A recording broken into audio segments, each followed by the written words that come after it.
Apologies for the technical difficulties there. We had our production software unexpectedly shut down on us. So what you just missed, I believe, was a Nico DeFazio walk to lead off the third inning. 3 straight innings of leadoff base runners for the Dads. And Cole Kosciuszko just popped out to E.J. Royal in center field. So 1 out and a runner at first base for Walnut Creek as they still lead 1-0 over the San Luis Obispo Blues. DeFazio's at first, and it's Isaiah Walker, who's 1 of 1 on the day. He led off the second inning with a base hit. Check at first is not in time. And for Isaiah Walker, he's having himself a summer. The senior from Manville, Texas, a .320 average, making his 32nd start in 36 games for Walnut Creek. Hits it on the ground, left side Ardois, dives to his left, it clanks off his glove and lands into the outfield. Moving up an extra 90 is DeFazio, runners at first and second for the Dads. 2 for 2 day for the second baseman from UTSA who has entered the transfer portal. And whatever school he lands at next, would be lucky to have him. So now it's Ethan Liao. He also singled in the second. He was a part of the 3 hits in a row to begin the inning. And he scored the one and only run of this ballgame.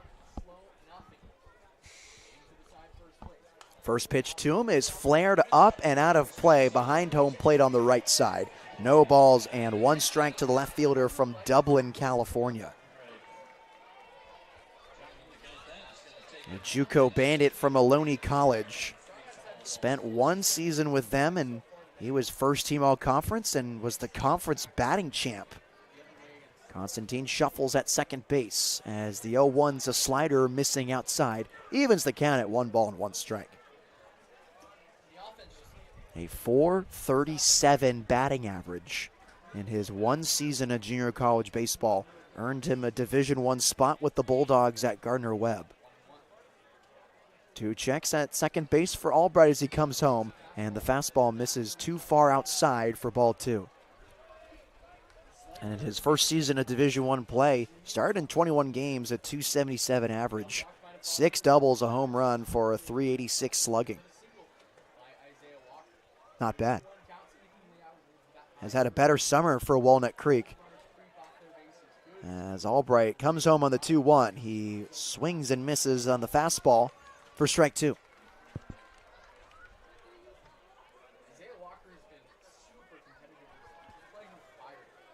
Runners on first and second. The Blues trail by 1 to the Walnut Creek Crawdads as bubbles float around Sinsheimer Stadium.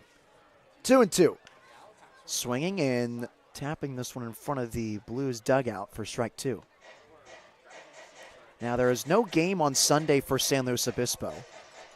Typically, you reserve the bubbles for that day, as it is a Mimosa Sunday. But instead, they're busting them out today at Sinsheimer. We got a yellow ducky bubble machine, it appears.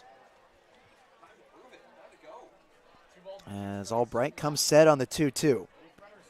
Long look at second. Now he comes home. Fastball grounded up the middle. It's through for a base hit.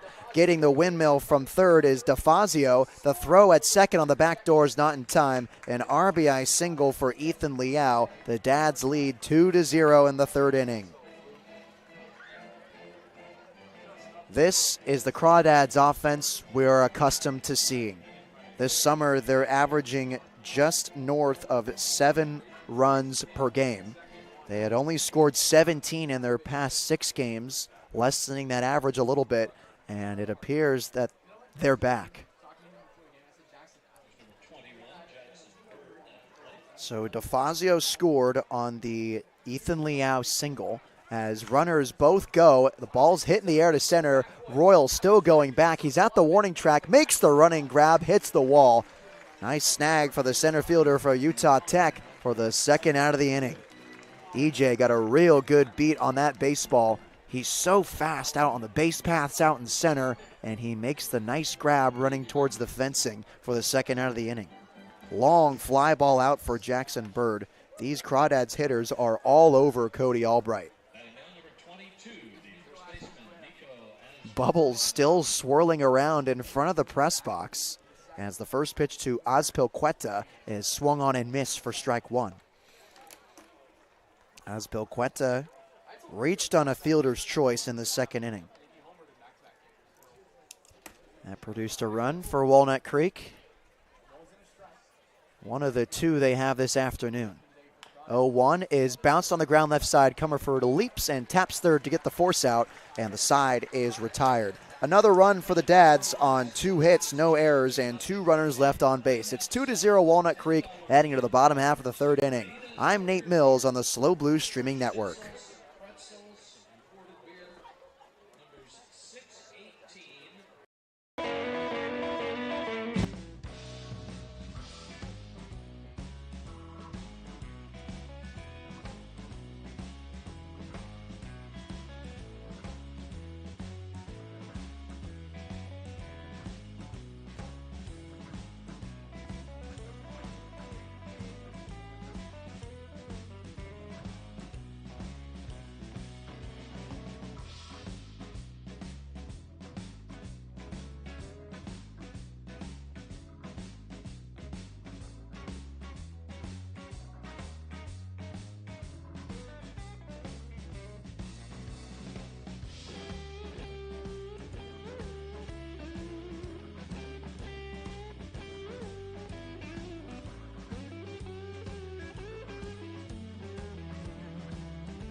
Home half of the third inning, the Blues now trail by 2 to the Walnut Creek Crawdads as Gavin Constantine takes a look at strike one.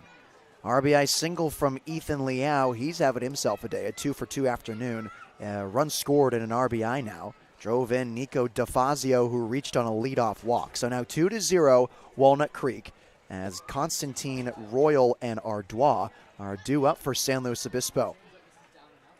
Off speed, misses low and outside. 2 balls and 1 strike to the struggling Gavin Constantine, who seemingly got off the schneid last game after breaking his bat and driving in the first run of the game for the Blues.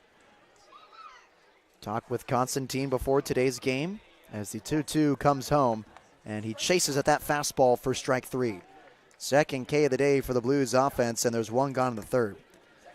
I talked about how he broke his bat, and if you listen to yesterday's broadcast, I gave the timeline of all the bats he's broken this summer, and Constantine said, shoot, I'll pay $200 for a single any day of the week. Fair. So now it's E.J. Royal with 1 gone. He flew out to right field softly the last time he was up. The best hitter on this Blues lineup takes a look at strike 1. And EJ gave us a bit of a scare yesterday after being hit by pitch in the third inning. The 0-1 comes home and misses outside. He had another at bat in the fourth, hit an RBI single, and then struck out swinging in the sixth. He then exited the game as he checked his swing. They go to first. They say he went around 1-2 to Royal. He exited the game, and it was cited that he was still tending to that arm pain on the fastball where he got hit by Carson Yassa. I mean, it's coming in there at 94 to 96 miles an hour. Here in the press box, we were a little concerned that it would be a serious injury because of that velo. The 2-2 is late and off the hands of Royal, sending it over the Blues bullpen on the right side. We'll do it again at 2-2. But we're glad to see him healthy today and good spirits today. We asked him after the game how he's feeling. And with a smile on his face, he said, better than ever. Fastball misses. 3 balls and 2 strikes to Royal. Not sure where that missed. As the payoff pitch comes home, it's in the dirt, and there's a walk for EJ. With one out, the Blues get a base runner, and now it's the two-hitter Sam Ardois. That's the second non-strike call the Blues have gotten this afternoon. Hicksonbaugh had a pitch down the middle, and now Royal had a pitch down the middle.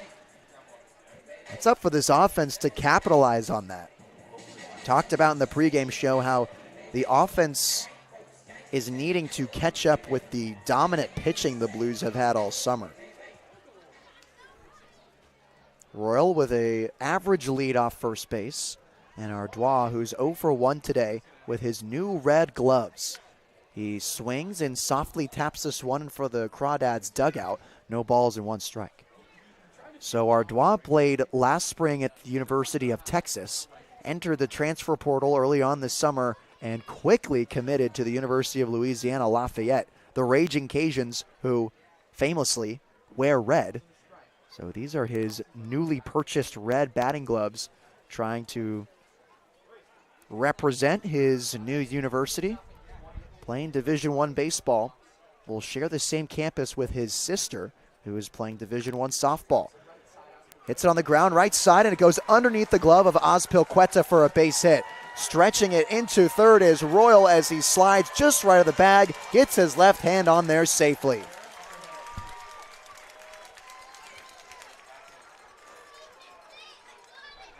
A base hit for Sam Ardois that trickled underneath the leather of Azpilicueta at first, and a run 90 feet away for Cooper Witten. Runners at the corners for San Luis Obispo, and it's the left fielder from the University of Washington.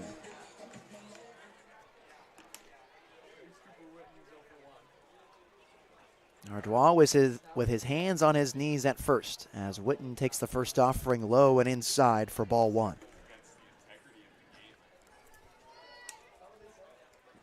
E.J. Royal putting his speed to good use, going first to third on that single that trickled into right field. Ardois takes off towards second base. They pick over to the bag. There will be no throw from the first baseman, Azpilicueta. So a stolen bag for Sam Ardois. There's 2 runners in scoring position. I am not sure why Azpilicueta did not throw that baseball. If he threw it, Ardois is out by 5 steps. So 2 mistakes in a row for Azpilicueta. There's 2 runners in scoring position as Witten checks his swing on the off speed that misses low. He didn't go around. 2 balls and no strikes.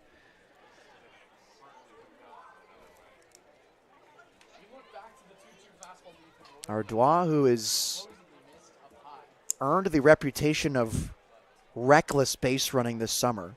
It pays off for him this time, as Witten looks at that slider on the outside corner for strike 1. Not the pitch he was looking for on the 2-0 count.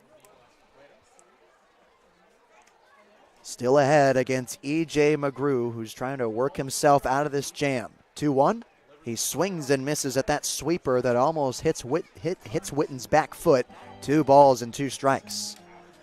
So Walnut Creek had a pitcher getting loose in the bullpen in the first inning. We haven't seen him since, and the starter, E.J. McGrew, is still out there. Tying run on second base. The 2-2 comes home, slider, and that hits Cooper. A hit by pitch fills the bases for San Luis Obispo. And with 1 out and the bases loaded, if I'm the Blues offense, you just have to capitalize and score at least a run here. So now it's ZT who singled in the second inning. 1 for 1 on the day is the first baseman from San Jose State. Tollerman, in his 26 hits this summer, has driven in 9 runs, trying to make that double digits here. First pitch is an off speed on the outside. 1 ball, no strikes. Bases loaded for San Luis Obispo, trailing by 2 to Walnut Creek as the 1-0 comes in and Tollerman takes the changeup in there for a strike.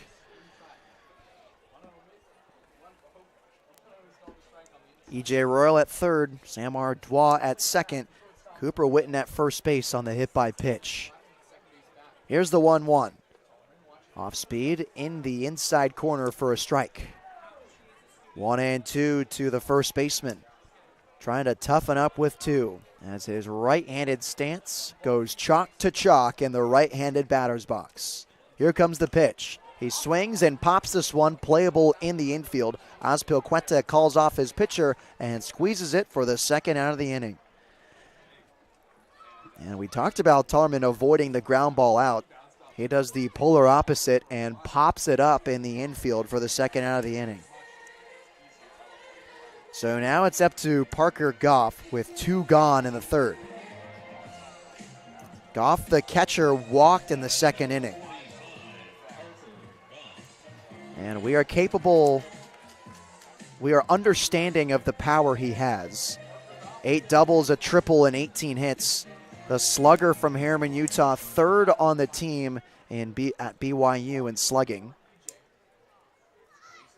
As the first pitch to him is a fastball in there for a strike. Hasn't been that clutch this summer, though. Typically a middle-of-the-order guy, and in his 18 hits, he's only driven in 5 runs. 0-1. Fastball hit off the hands, lined above the Crawdads dugout. No balls and 2 strikes. The catcher from Utah has been known to be tough with 2 strikes. We'll see if he can make McGrew work in this at-bat. With Brendan Comerford on deck and the bases loaded for the Blues. The go-ahead run is at first base in Cooper Witten, tying run at second. Here's the 0-2. Fastball is softly hit into right field. Going back is Bird, and he'll make the running grab over his shoulder. The side is retired. The Blues leave him loaded off the fly ball out from Parker Goff. We'll head into the 4th inning. Blues trail 2-0 over the Walnut Creek Crawdads. We say, "What's up, man?" to Ryan Giacomini in the 4th inning. I'm Nate Mills on the SLO Blues Streaming Network.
Fourth inning is brought to you by Richardson.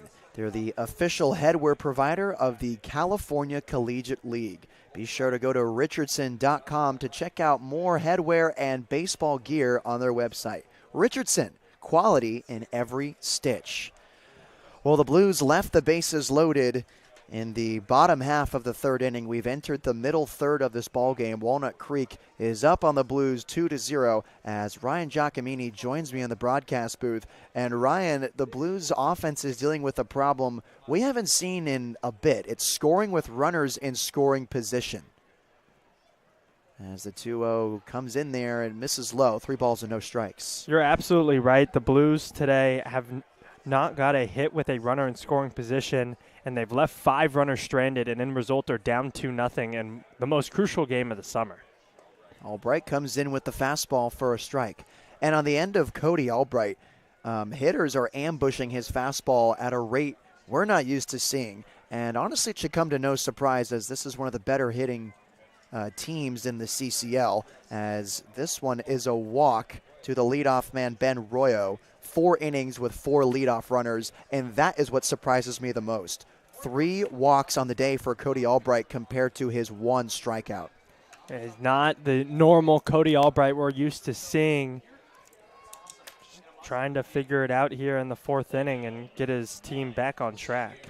And I think what could be the causer for Cody Albright here has been that the offense has forced him to throw his off-speed pitches earlier in the game than he is accustomed to seeing. Usually at this point, he's just mowing down hitters with that fastball in the upper 80s. But even in the 2nd inning, he had to resort to that changeup. He had to resort to the slider, and he's just not as confident as he is with the fastball. As here's a fastball that misses high, 1 ball and 1 strike, and you can just see the difficulty to locate the pitch there.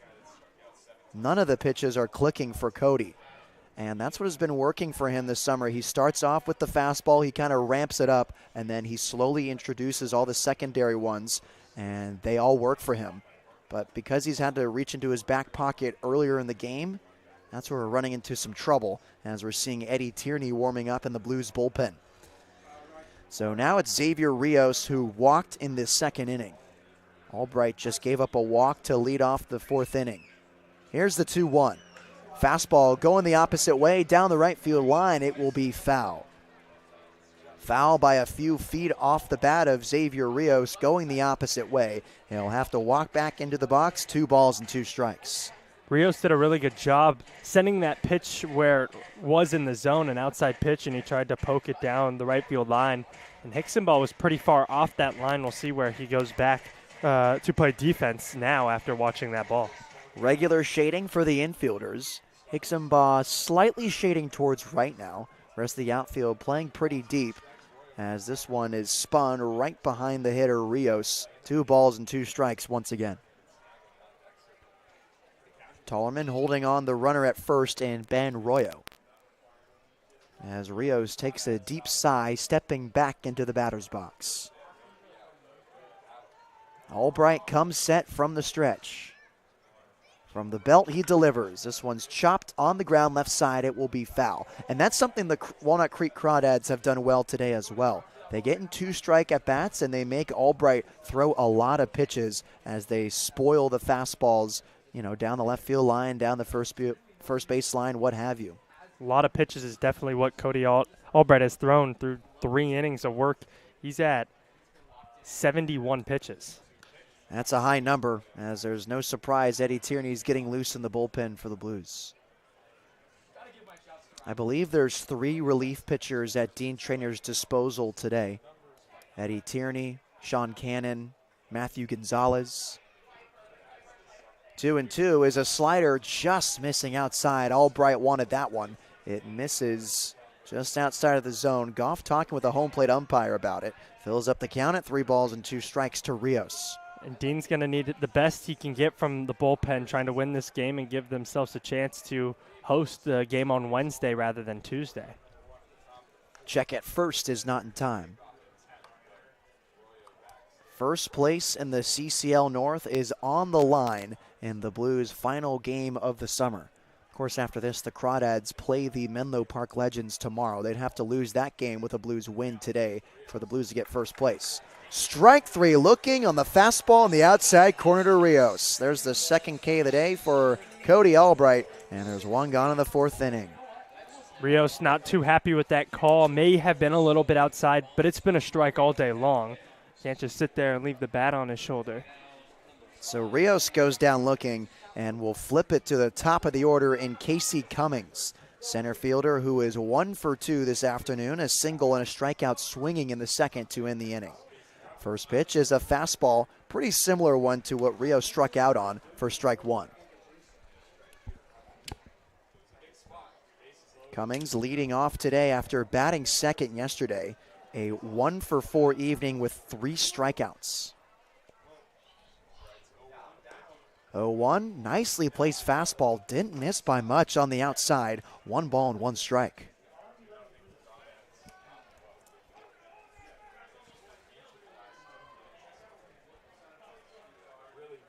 1-1 to Casey Cummings as Parker Goff calls time. Everyone resets as Albright gets back on the rubber. Cummings with his hands pointing perpendicular to the ground. Swings and hits this one into right field. Hicksonbaugh takes a few steps in, makes the grab, thought about going back to first on the back door. He holds up, and there's the second out of the inning. A fly ball to Hicksonbaugh in right field. Cody trying to work out of a leadoff base runner just like he did in the first inning. It'd be huge to keep this at just a 2-run ball game and give his bats a chance. So now it's Nico DeFazio. He scored the second run of the day for Walnut Creek off the bat of Ethan Liao. He's 0 for 1 on the day as he popped out to Zach Tollerman at first and foul ground. Snapback throw from Parker Goff, and Tollerman does a nice job digging that one out of the dirt. Keep it in the infield. 1 ball, no strikes.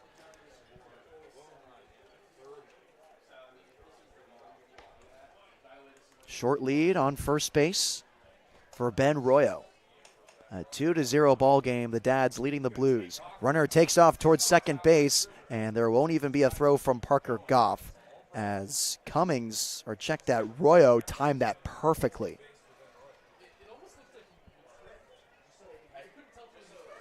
The 4 count on the right-hander Cody Albright is read like a book on the shortstop who took off towards second base. Well executed stolen bag as a runner in scoring position for the Dads.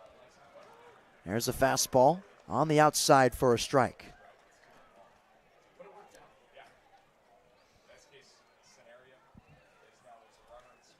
Albright stares down Goff in the squat. With a runner on second, he takes 1 look. 3 looks at the bag, now kicks and deals. 1-0, misses high and tight. DeFazio moves his arms above his head. 3 balls and 1 strike to the third baseman. The UOP Tiger batting .253 this summer. 9 stakes on the year. Another ribeye out at second potentially. 3-1, he bounds it on the ground left side and it will be foul. 3 balls and 2 strikes. And like I said, these Crawdads hitters have gotten deep into counts. That's the upteenth 3-2 count we've seen this afternoon from Cody. 82nd pitch coming from Albright right here. Here's the payoff. Fastball on the ground left side. Comerford gloves it, shuffles, and throws it over to first in time. And the side is retired. No runs, no hits, no errors, or runner left on base for the Dads. We enter the bottom half of the 4th inning. Blues trail 2-0. For Ryan Giacomini, I'm Nate Mills on the SLO Blues Streaming Network.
Brendan Comerford, first pitch swinging, pops it up to Ozpilqueta at first to in foul ground, loses it in the sky, dives to his right, and can't make the play.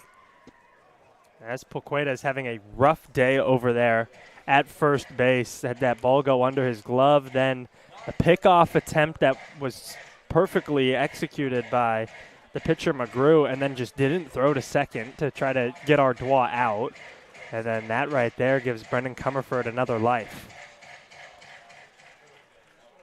0-1. He chases the fastball upstairs. No balls and 2 strikes.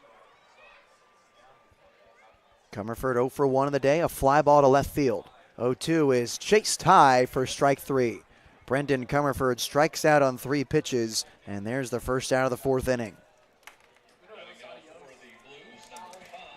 The Crawdads clearly have the scouting report on Comerford, as that's a pitch he likes to go after a lot. A frequent victim of the chocolate mousse. Strikeout number 30 for Brendan Comerford this summer. Jake Hixenbaugh leaves the first offering down the middle for strike 1. Hixenbaugh is 1 of 1 of the day. A single in the 2nd inning. He was stranded at second base there. Trey, where did that miss? 1 ball and 1 strike. Another fastball where we're not sure in the press box where it missed. The lefty gets a call and then chases a fastball up in the zone for strike 2. McGrew's starting to pick up the tempo.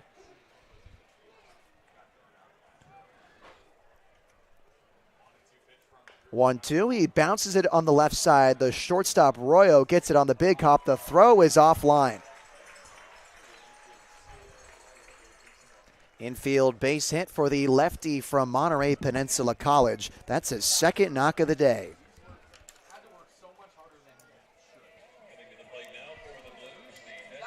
Eddie Tierney still getting loose in the Blues bullpen. Would not be surprised if he replaced Cody Albright this next half inning. Me neither. Cody Albright hasn't done a bad job giving up just 2 runs, but the pitch count is up there in the mid-80s. 82 to be exact, so that would actually be low 80s. Hixenbaugh with a sizable lead at first as Blanchette checks his swing on the first offering. They don't even appeal. And that's ball 1. Now they do. They say he didn't go around. Looked pretty close from our vantage point, but it's ball 1 to the DH batting 8th, who struck out swinging or looking to end the 6th. Check over to first. Hixenbaugh is back standing. 2-0 ball game. Walnut Creek leads the San Luis Obispo Blues on the final regular season game of the summer and the Blues' 78th birthday. 1-0. Fastball. Blanchette hits it off the cap of the bat and just to the left of the on-deck circle for the Blues. 1 ball and 1 strike.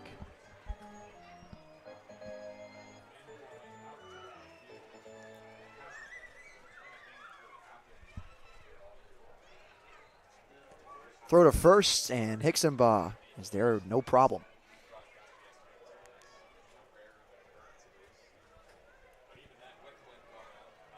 Right field playing shallow on Hixenbaugh. Left field playing deep as the wind jets out that way. The runner takes off towards second base. Hixenbaugh with the head first slide. He's in there safely. Another fast feet seat cushion for Jake Hixenbaugh. He's got wheels on the base paths. He's been the main contributor to those seat cushions being given out, his 22nd of the summer. It helps the 372 on base percentage, and then he likes to get over to second base via the steal. 1-2. Blanchette foul tips that changeup on the outside. Stays alive at 1-2. So now a runner in scoring position for San Luis Obispo. Trying to remedy the problem they've been having all afternoon in stranding those runners on base. As you said earlier, Ryan, they have left 5. 1-2 from McGrew. Blanchette hits it hard into center field, but right at Cummings, who barely had to move. Hixenbaugh bluffs at second, but that's the 2nd out of the inning, a fly ball off the bat of Blanchette.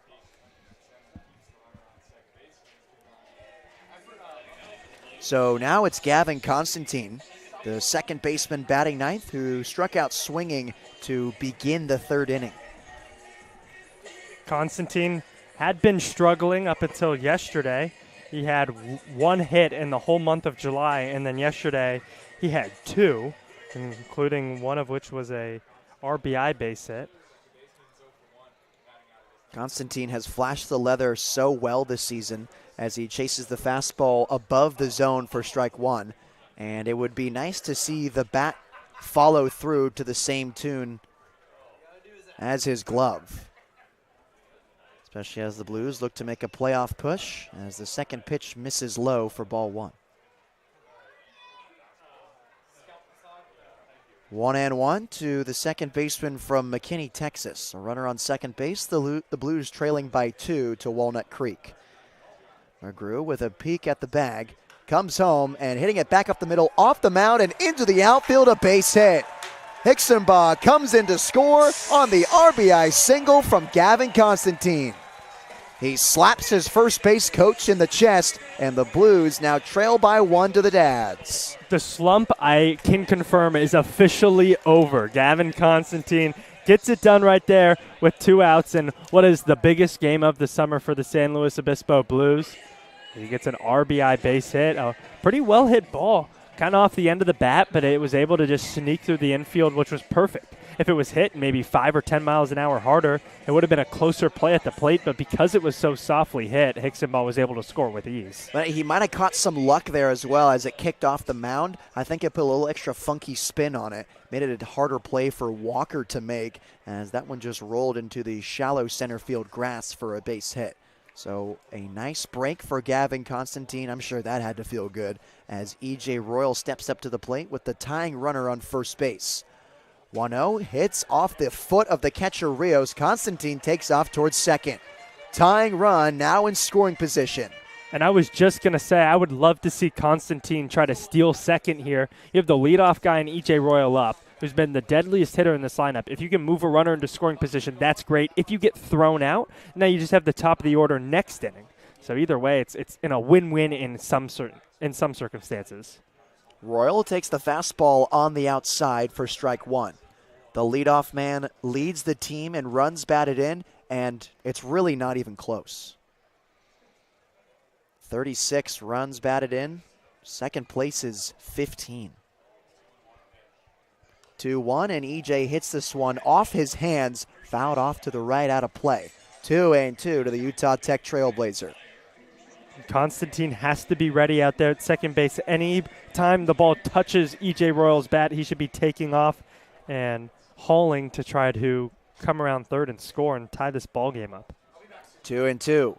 Royal sends this one off to the right and out of play once more. Stays alive with 2 strikes. 2 outs in the tying run at second. We've been talking about it within the past week or so, how EJ, the leadoff man, keeps finding himself in these scoring opportunities. Not something you see too often with the leadoff hitter, but he squats here on the 2-2, late on the fastball once again.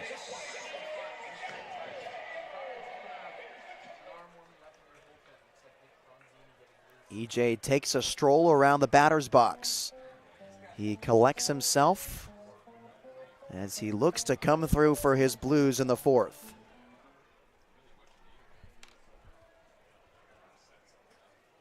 Two to Royal. He taps this one on the ground right side. Walker's got it, throws it over to first in time, and the side is retired. So EJ can't come through here, but the Blues do get a run on 2 hits. No errors. They strand a runner on. Gavin Constantine starting to heat up. 2-1 Walnut Creek as we head into the 5th inning. For Ryan Giacomini, I'm Nate Mills on the SLO Blues Streaming Network.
2-1 game after Gavin Constantine knocked an RBI single into center field and drove home Jake Hicksonbaugh, who's also 2 for 2 on the day. It's a new pitcher for the Blues, Eddie Tierney. He replaces Cody Albright as the right-hander's day is done. 4 innings of work, 6 hits, 2 earned runs, 3 walks, and 2 strikeouts. Not the line we're accustomed to seeing for the Phoenix, Arizona native. Not at all. Albright didn't really seem on today. The fastball was just getting hit early. The off-speed wasn't there. And we have seen that off-speed be there for him at some points in the summer. Today, not one of those days. So Dean Traynor, just about halfway through this ball game, goes to his bullpen as Tierney misses outside to Cole Kosciuszko for ball 1.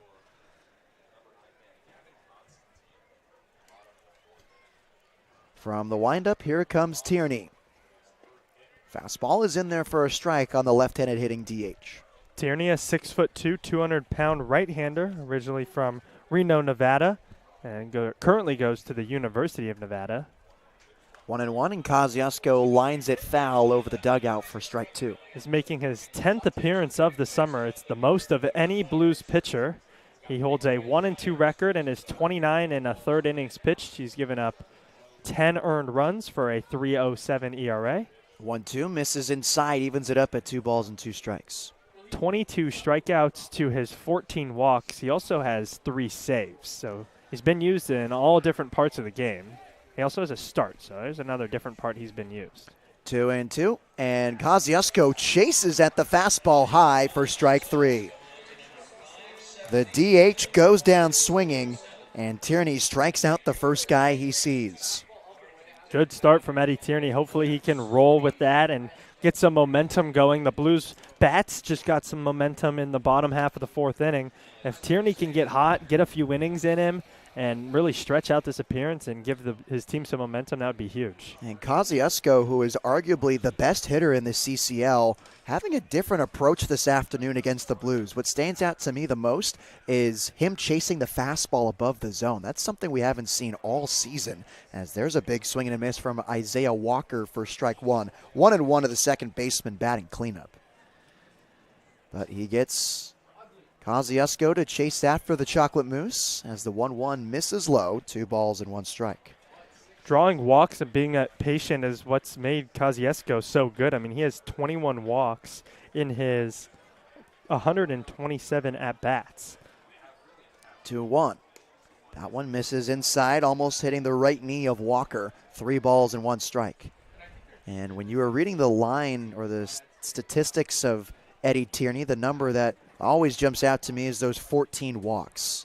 As the 3-1 comes in and fouling that one to the right and out of play as Walker fills it up at 3 balls and 2 strikes. Tierney can be so effective when his two-seam fastball is on, his slider and his changeup are on, but at the same time, he does have a tendency to walk guys and certainly hit a lot of batters as well. Payoff pitch. This one dribbled to the left of home plate. Staying alive with 2 strikes is the second baseman. 3 balls and 2 strikes. Yeah, definitely not listed on the stat sheet that we have, but something to keep an eye out with Eddie Tierney is those hit by pitches. That's probably the biggest thing for him in today's outing. If he can limit the amount of batters he hits, he'll have a good outing. Off the hands and lined into the screen behind home plate. Walker trying to get Tierney to throw as many pitches as possible. And the thing with the hit by pitches too, it'll come out of nowhere. He could be shoving and just rolling through a lineup, and then all of a sudden he'll just rattle off a hit by pitch or 2. Payoff once more. Softly hit into right field, and it falls for a base hit. A weak single off the bat of Isaiah Walker. He is a perfect 3 for 3 on the day. At 3 base hits, he's really what's been getting it going for his team. So far, he has contributed in both of the innings in which they scored. He had a leadoff base hit in the second. He was later thrown out, but his team scored in that inning. And then in the third, he had a base hit, which moved DeFazio to second, and then Liao, who's batting now, had that RBI. First pitch slider misses below the zone for ball 1. The Crawdads have yet to cash in Isaiah Walker as a base runner, despite him reaching safely 3 at-bats in a row, all on singles. He has a big lead at first base as they check first. The throw beat him. There wasn't a tag applied by Zach Tollerman. Waiting on the 1-0 is Ethan Liao, who is also perfect so far today. 2 singles, a run scored, and a run batted in. He's late on the fastball here and sends this one straight back. The Crawdads hitters are finding themselves in this position on the follow-through where 80 to 90% of their weight is on their back hip. Their left leg, for right-handers, is completely locked. Another check to first, it's not in time. And to me, that shows me they're just not ready for that fastball to Eddie Tierney. They see the sidewind delivery and they're anticipating a floater or a sweeper in the zone. They get a fastball and they're very late on it. Line to first, Tollerman gets it, taps the bag, and the side is retired. Double play to end the inning. There is nothing Walker could have done. The Dads do get one hit, but it's a 2-1 ball game in favor of Walnut Creek. Halfway through at Sinsheimer. We'll head to the bottom half of the 5th inning. For Ryan Giacomini, I'm Nate Mills on the SLO Blues Streaming Network.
Two, 3, 4 due up for San Luis Obispo as they trail to the Walnut Creek Crawdads 2-1 on the bottom half of the 5th inning. Sam Ardois, Cooper Witten, and Zach Tollerman out to face E.J. McGrew.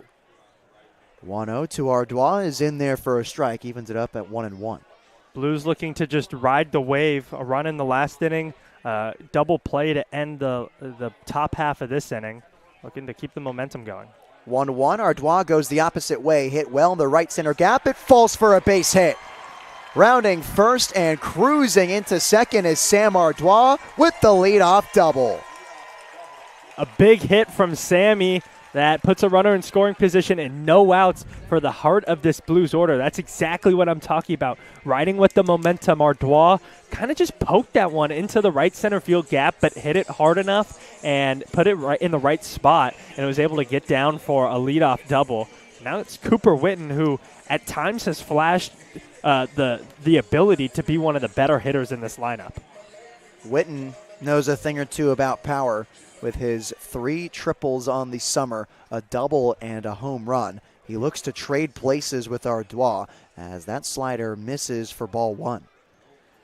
And like you said, Ryan, perfectly placed ball in the right center gap, just nestling right between Bird and Cummings. Here's the 1-0. Witten looks at that fastball low and outside for ball 2. Still no one getting loose in the Walnut Creek bullpen. We see hints of a possible left-hander, just kind of throwing the plyo ball against the bullpen wall. One look at second, Ardois chopping his feet well off the bag. No one's holding him on. The 2-0, and Witten dribbles this one to the left of the mound. The pitcher got it, throw it over to first, and it's offline. It goes into right field. Ardois comes in to score. Cooper Witten's at second base. The game is tied at 2 apiece. Home plate umpire comes out. He is going to discuss with the field umpire about the base path trail that Cooper Witten took. I mean, he was in right field after that ball went errant from the first baseman, Azpilicueta.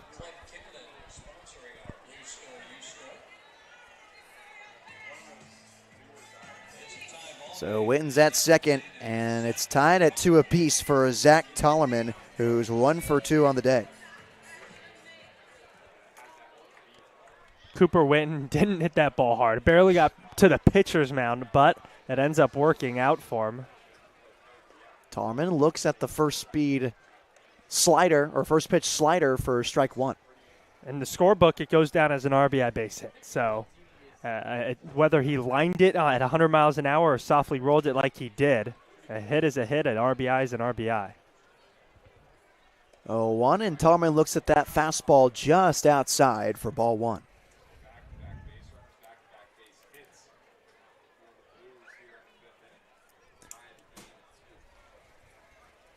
One look at second base, and the 1-1 comes home. There's a changeup down the middle of the plate for strike 2.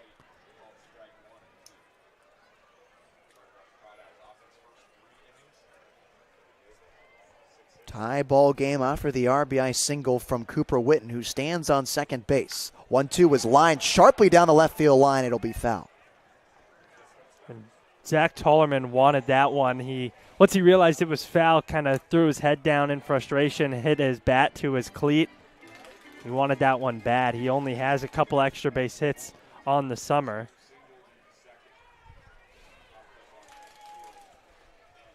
One and 2 to ZT. He hits it off his hands and spins it in front of the Blues dugout. We'll do it again at 1 and 2. ZT only has 2 extra base hits on the summer, and if that ball had got down in fair territory, that would have been for sure a double. It's surprising he only has 2 extra base hits, considering how hard he hits the baseball. You could see it right there on that line foul for strike 2.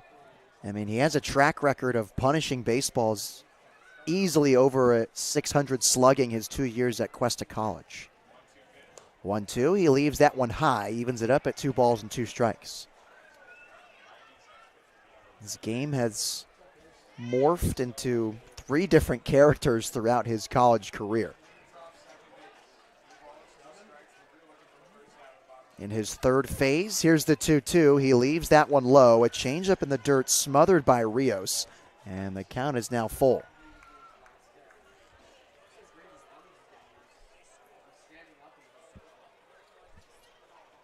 The pitcher is now getting loose in the Crawdads bullpen. Another left-hander.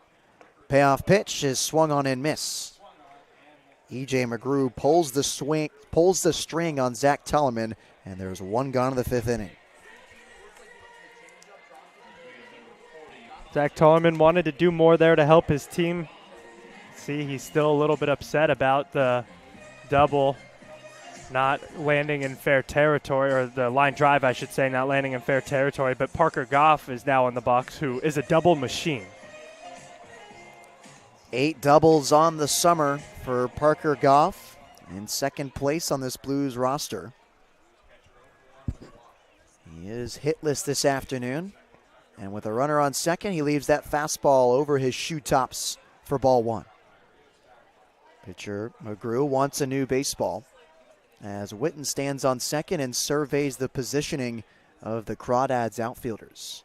Game tied at 2 apiece after the RBI single from Cooper Witten. Bottom of the 5th inning at Sinsheimer Stadium, the last regular season game of the summer. Here's the 1-0. And Goff leads that off speed inside.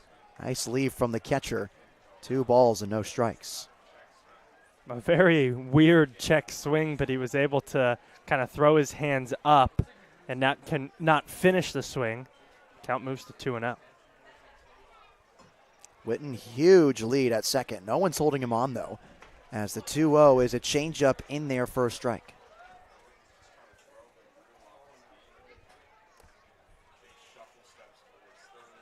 Goff has 13 Ks to his 16 walks in 2024 in San Luis Obispo. as he swings and misses at that changeup for strike 2. A 3-part swing for the Harriman, Utah native.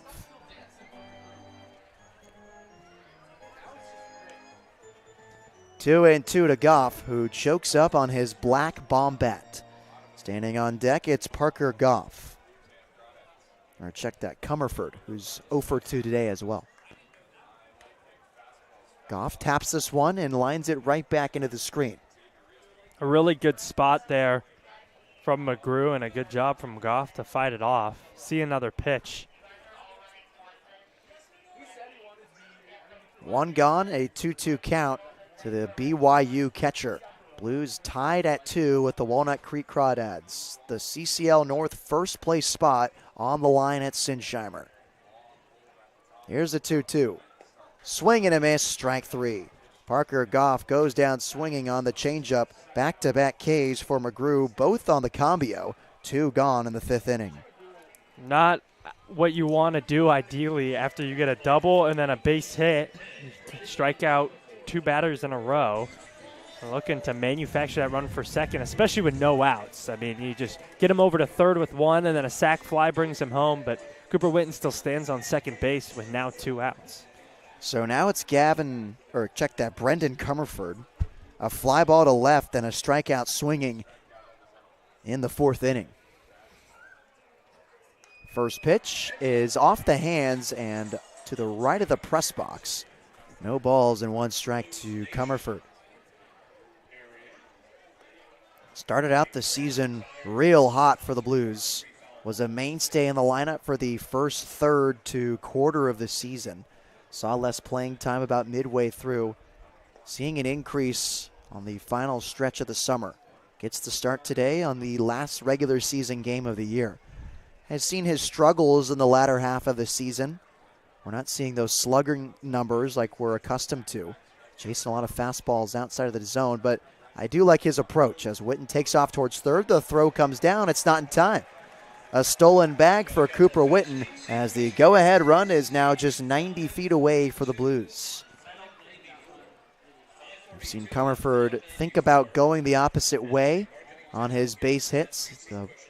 Typically a pull side hitter, trying to work on something this summer. He towers this one on the left side. Liao going back on it, and with flat feet makes the one-handed grab for the 3rd out of the inning. The Blues get no runs on 2 hits, no errors. They leave a runner on. Game tied at 2 heading into the 6th inning. For Ryan Giacomini, I'm Nate Mills on the SLO Blues Streaming Network.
means a lot for. Eddie Tierney back out there to pitch for San Luis Obispo in a tied ball game at Sinsheimer Stadium. 2-2 against the Walnut Creek Crawdads as these teams duke it out for first place in the CCL North. Jackson Bird, Nico Azpilcueta, and Ben Royo lead things off for the Dads. Bird is 1 for 2 on the day, a single in the second, and a fly out to E.J. Royal in center field. One of the 2 left-handed hitters in tonight's lineup for Walnut Creek. The Sacramento native is a Hornet from Sac State. Entered this ball game with his .213 average. He's making his 21st appearance for Walnut Creek. First pitch is a slider missing outside for ball 1. Jackson Bird is a two-way player. Also pitched at Sacramento State as well with a .479 earned run average this past season.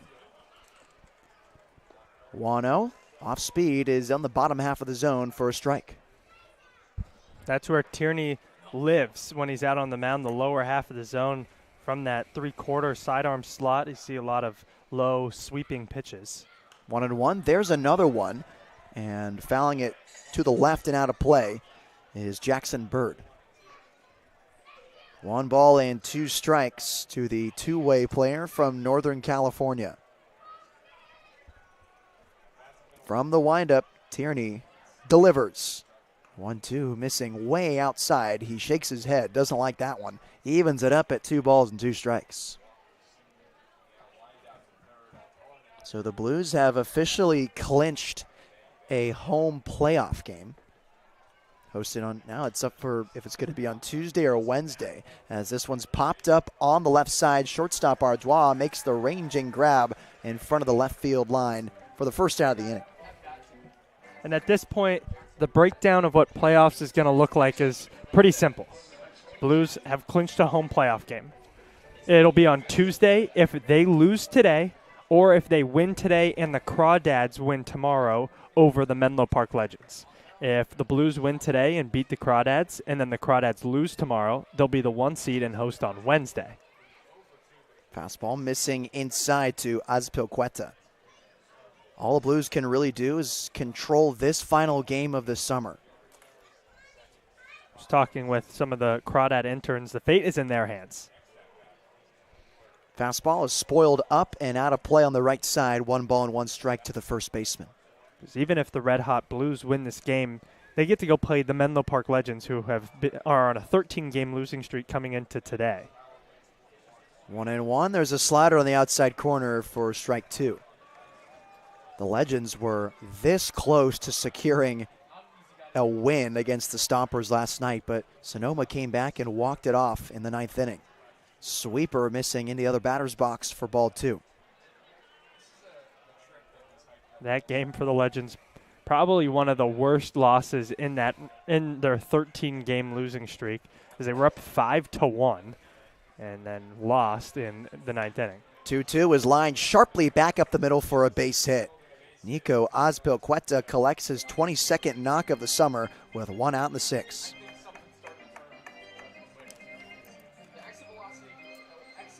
To make up for his performance at first base today, Azpilcueta launches a line drive right back up the middle. So now it's Ben Royo, the shortstop, who's 0 for 1. Reached on a fielder's choice and walked in the 4th inning where he stole a bag. Here's a slider that's in there for a strike.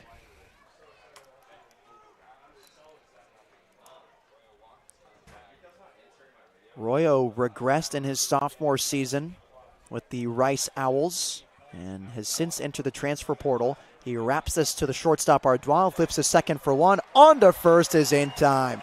Twin killing for San Luis Obispo, and that ends the inning. The Crawdads get no runs on a hit, no errors, and no one left on base. Still tied at 2 heading into the bottom half of the 6th inning. For Ryan Giacomini, I'm Nate Mills on the Slow Blue Streaming Network.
New pitcher for the Walnut Creek Crawdads as E.J. McGrew's day is done. 5 innings of work, 6 hits, 2 earned runs, 2 walks, and 5 strikeouts for the Southpaw, formerly from Willamette. Now it's Nick Bronzini, who is a former Tiger from Louisiana State turned Husky at the University of Washington.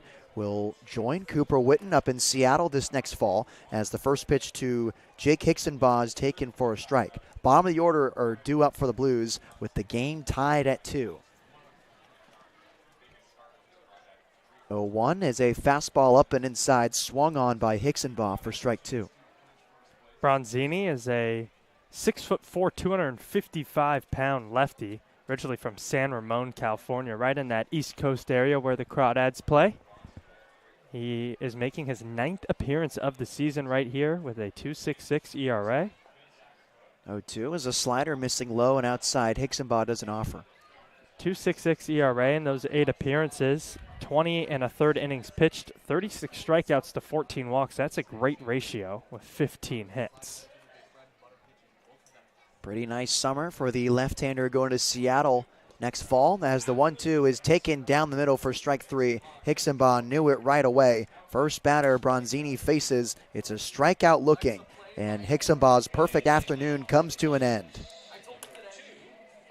Hicksenbaugh had, previous to that at bat, had reached base safely 6 at-bats in a row. Strikes out looking there. Bronzini in his last appearance, that was on July 23rd against the Merchants in a 3-0 win. He threw 2 innings, gave up no runs, no hits, walked 2, struck out 3. So now it's Giovanni Blanchette, the DH, who's 0 for 2 this afternoon. And the first pitch is bounced on the ground left side. DeFazio has plenty of time fielding it and getting it over to first. Blanchette is fast, but not fast enough to beat the throw from the third baseman DeFazio. 2 quick outs for the Dads.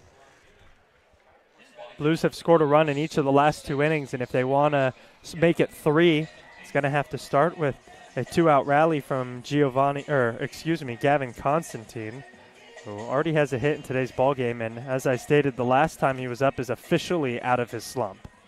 Sparks are starting to fly for the Texas native who plays East Coast baseball at St. Bonaventure, the real East Coast. Heard your analysis of Bronzini. San Ramon is the East Coast. East Bay. My bad. 0-1 on a fastball in there for a strike. As someone who lived on the East Coast for a year, they're very prideful out there. Yes. And that's why I love them. And I know we have some East Coast viewers listening to the stream. Take a few deep breaths. 0-2. Constantine chases at the fastball above the zone for strike 3. Gavin goes down on 3 pitches, 3 up, 3 down for the slow Blues as Bronzini just cruised through the bottom third of the lineup. Still 2-2 heading into the 7th inning. For Ryan Giacomini, I'm Nate Mills on the Slow Blues Streaming Network.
Seventh inning is brought to you by Studio Design Group Architects. You can find them at sdgarchitects.com. Studio Design Group Architects. For 40 years, they've designed buildings with one thing in mind: people.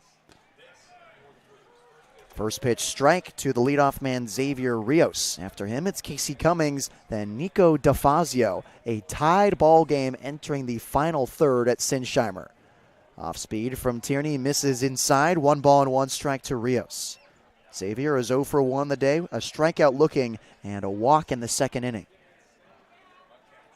From the windup, here's Eddie Tierney. Off speed, missing below the zone for ball 2. Ryan talked about how Tierney likes to hit that lower half of the strike zone. He missed just beneath it on that pitch. Here's the 2-1.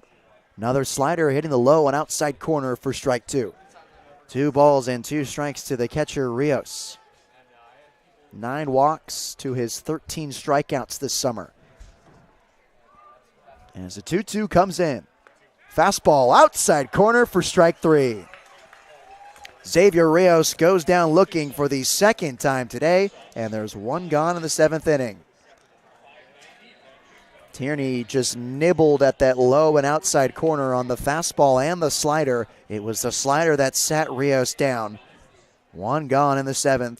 Now for the leadoff man, Casey Cummings, who's 1 for 3 this afternoon. A single in the first. He was picked off. A strikeout swing and a fly ball to right field. First pitch sweeps across the entire zone and misses in the left-handed batter's box for ball 1. The senior from Danville, a Longhorn from the University of Texas. 1-0 is down the middle for strike 1.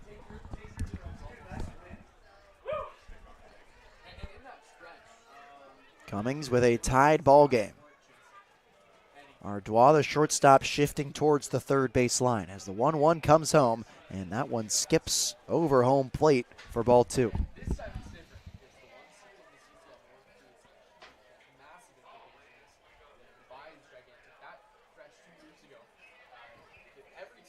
Here's the 2-1. Sweeping across the zone for ball 3. Hitters count to the leadoff man and center fielder, who's 1 for 3 today. 3-1. Fastball down the middle for strike 2.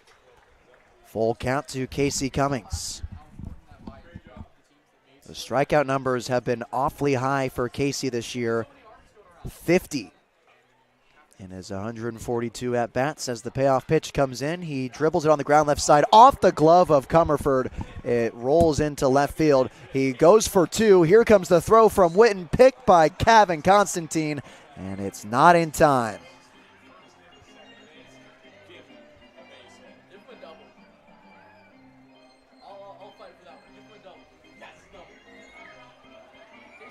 A base hit for the leadoff man, Casey Cummings, his second of the afternoon. He's now 2 for 4, and the go-ahead run is now in scoring position for Walnut Creek.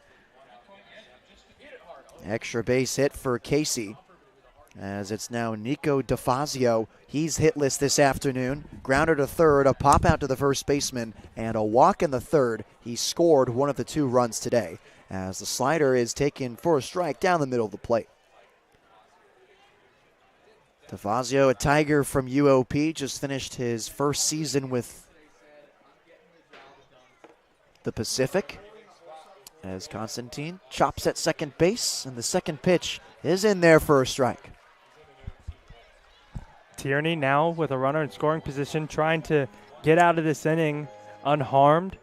Keep it at a 2-2 ball game, excuse me. Get the bats right back up. Both teams running out of time in the 7th inning as the 0-2 is hit on the ground left side. Big hop for Comerford. He makes the play, checks the runner at first, and sails it over the head of Tollerman at first base. Ball rolls into right field as getting the windmill at third is Cummings. He'll hold up on the bag. His head coach, Brant Cummings, no relation, very upset with his center fielder as he had that read all the way home. The Crawdads almost just took the lead as Comerford checked the runner at second 4 or 5 times and just absolutely launched it over the head of Zach Tullerman. An error that we just haven't seen that much from the Blues as of late. Pretty poor decision from Comerford. He looked 3 or 4 times at that lead runner at second base. He needed to just make a decision. That runner at second base was pretty far off the bag. He very easily could have just gone to second, got the lead runner in a rundown, or gone to first, let the runner move to third with 2 outs. Not a huge deal. But instead, now 2 runners in scoring position and 1 out. And to go along the point of Brett Cummings and the windmill he was giving to Casey Cummings, I think Casey would have been hosed. So I don't know why. I think so as well. Why Brent Cummings is all that upset. I think Cummings made the right decision. That ball did not get all that far away from Tullerman, even though it was sailed. It had a good bounce off the screen, and Tullerman would have had plenty of time to hose him at home. Yeah, and the base runner Cummings and the third base coach Cummings were both looking at the ball. Casey never looked at his third base coach the entire time, which when you're coached to run the bases post second base, you're looking at your coach the entire time. Usually it bites you in the rear end, but for Casey, it actually helped him. So now it's Cole Kosciuszko, and Dean Traynor will intentionally walk one of the best hitters in the CCL with first base open. So now it's loaded for Isaiah Walker, who is having the best day of any hitter this afternoon for Walnut Creek. Yeah, I was just going to mention, I understand walking Kosciuszko. He's a very dangerous hitter, but now you bring a guy up to the plate who's 3 for 3 in this ballgame. He's been the best hitter in this lineup. I mean, not even just today, in this whole 2-game series. Yesterday, he had a walk.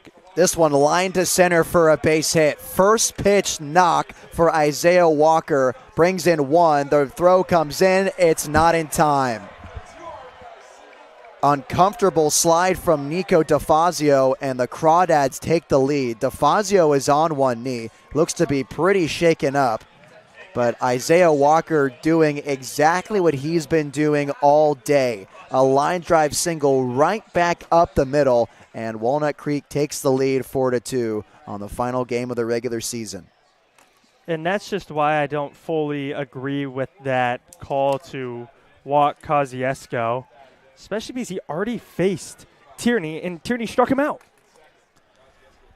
So now a 4-2 lead for Walnut Creek as the slider misses low from Tierney. 1 ball and no strikes to Ethan Liao. Walker immediately makes Dean Traynor pay as there's runners on first and second, and the 1-0 misses way outside. 4-2 ball game. That was the 10th hit of the Crawdads this afternoon.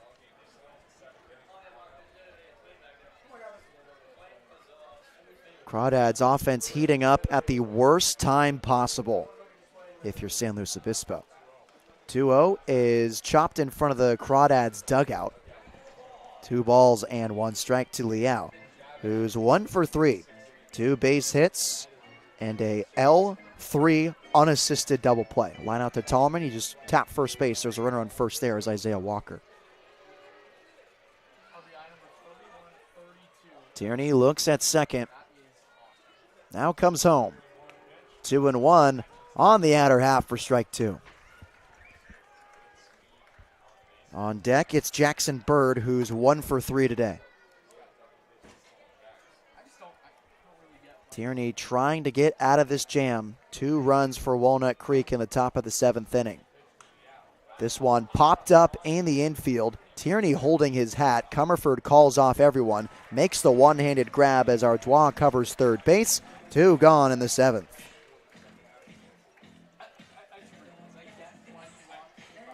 So with 2 outs, it's now Jackson Bird with 2 runners on. The left-handed hitting right fielder and two-way player from Sacramento, California. Single in the second, fly out to center, and a pop out to the shortstop, Ardois.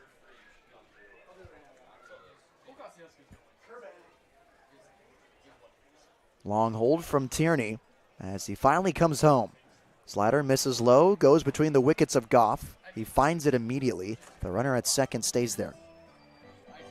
It's Kosciuszko at second and Isaiah Walker at first.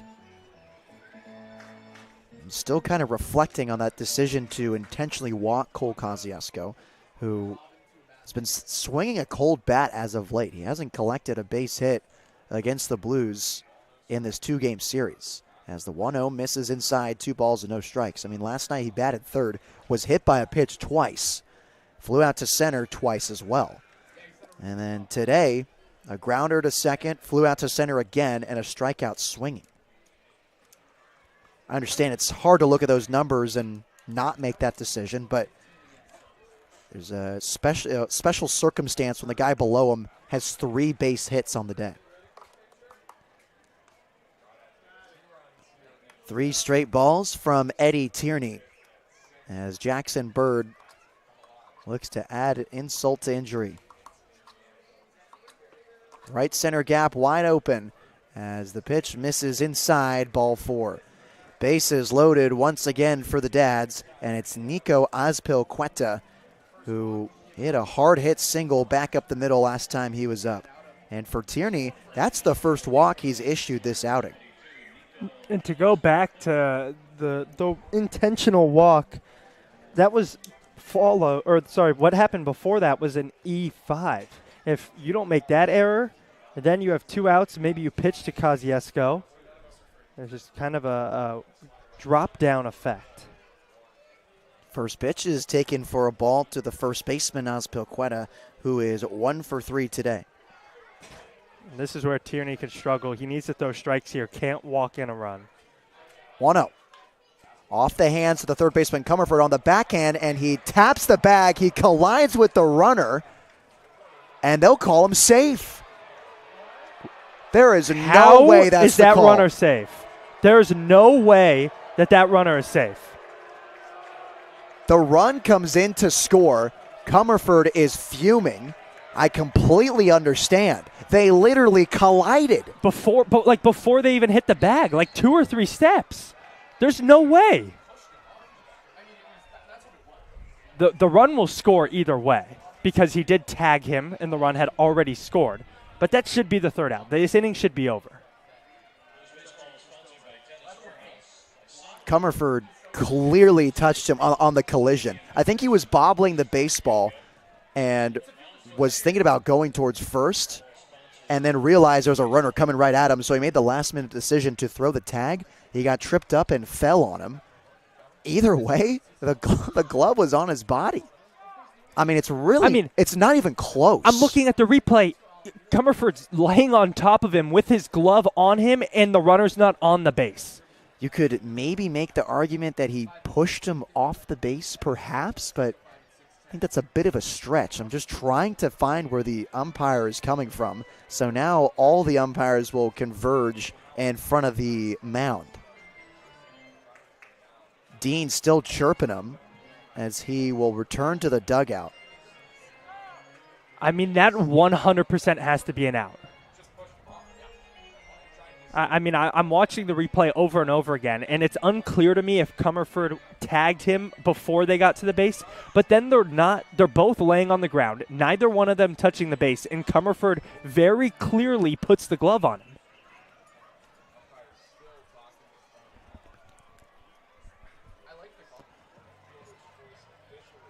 The meeting continues in front of the mound. Everyone awaiting the decision as Royal and Hicksonbaugh enter a squat in center and right field.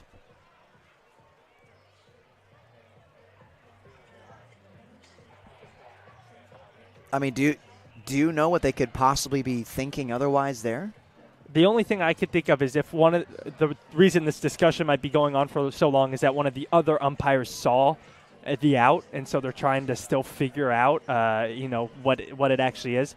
Most of the time in this situation, you're going to just default to the original call because they have no video replay. I mean, if they want to come up to the press box, I'll show them this video of a freeze frame of Comerford and tagging the runner not on the back. But if this goes down as the runner at third being safe, that would just be the worst call we've seen all season. It really would be, and it's taking an awful long time. This isn't even an angle issue. You could be at any angle on the diamond and understand that that runner is out. Yeah, the hardest part is that the other base umpire's over by first base, and the home plate umpire was watching the runner coming in to score. But he does have an eye on the play. And now they're going to talk to Brent Cummings. Why? Make the call.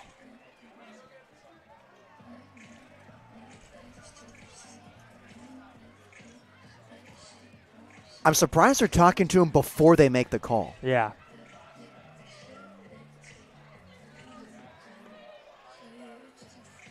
I'm not sure what that insinuates. That they're talking to him first. To me, it insinuates an out. That's what I'm thinking as well. That they're going to overturn it. Make the call first. Yeah. You're leaving the players guessing, the fans guessing. Now Cummings is getting animated, so it does sound like it would be overturned. But you make the call first. So now the runner who was tagged out at third base, Isaiah Walker, takes a seat on the bag. I got to say, from all of this aside, another really poor decision from Ben Comfort. He got the ground ball at third, and if he tagged his bag, the run doesn't score. No matter what this call is, it's going to be a 5-2 ball game. Right. So kind of just a poor decision from Comfort. Even if he threw it across the diamond to first or went to second with it. The conversation continues. The home plate umpire and the field umpire still explaining themselves as the runner is out. There's the right call. The run does come in to score. It's still 5-2 Walnut Creek.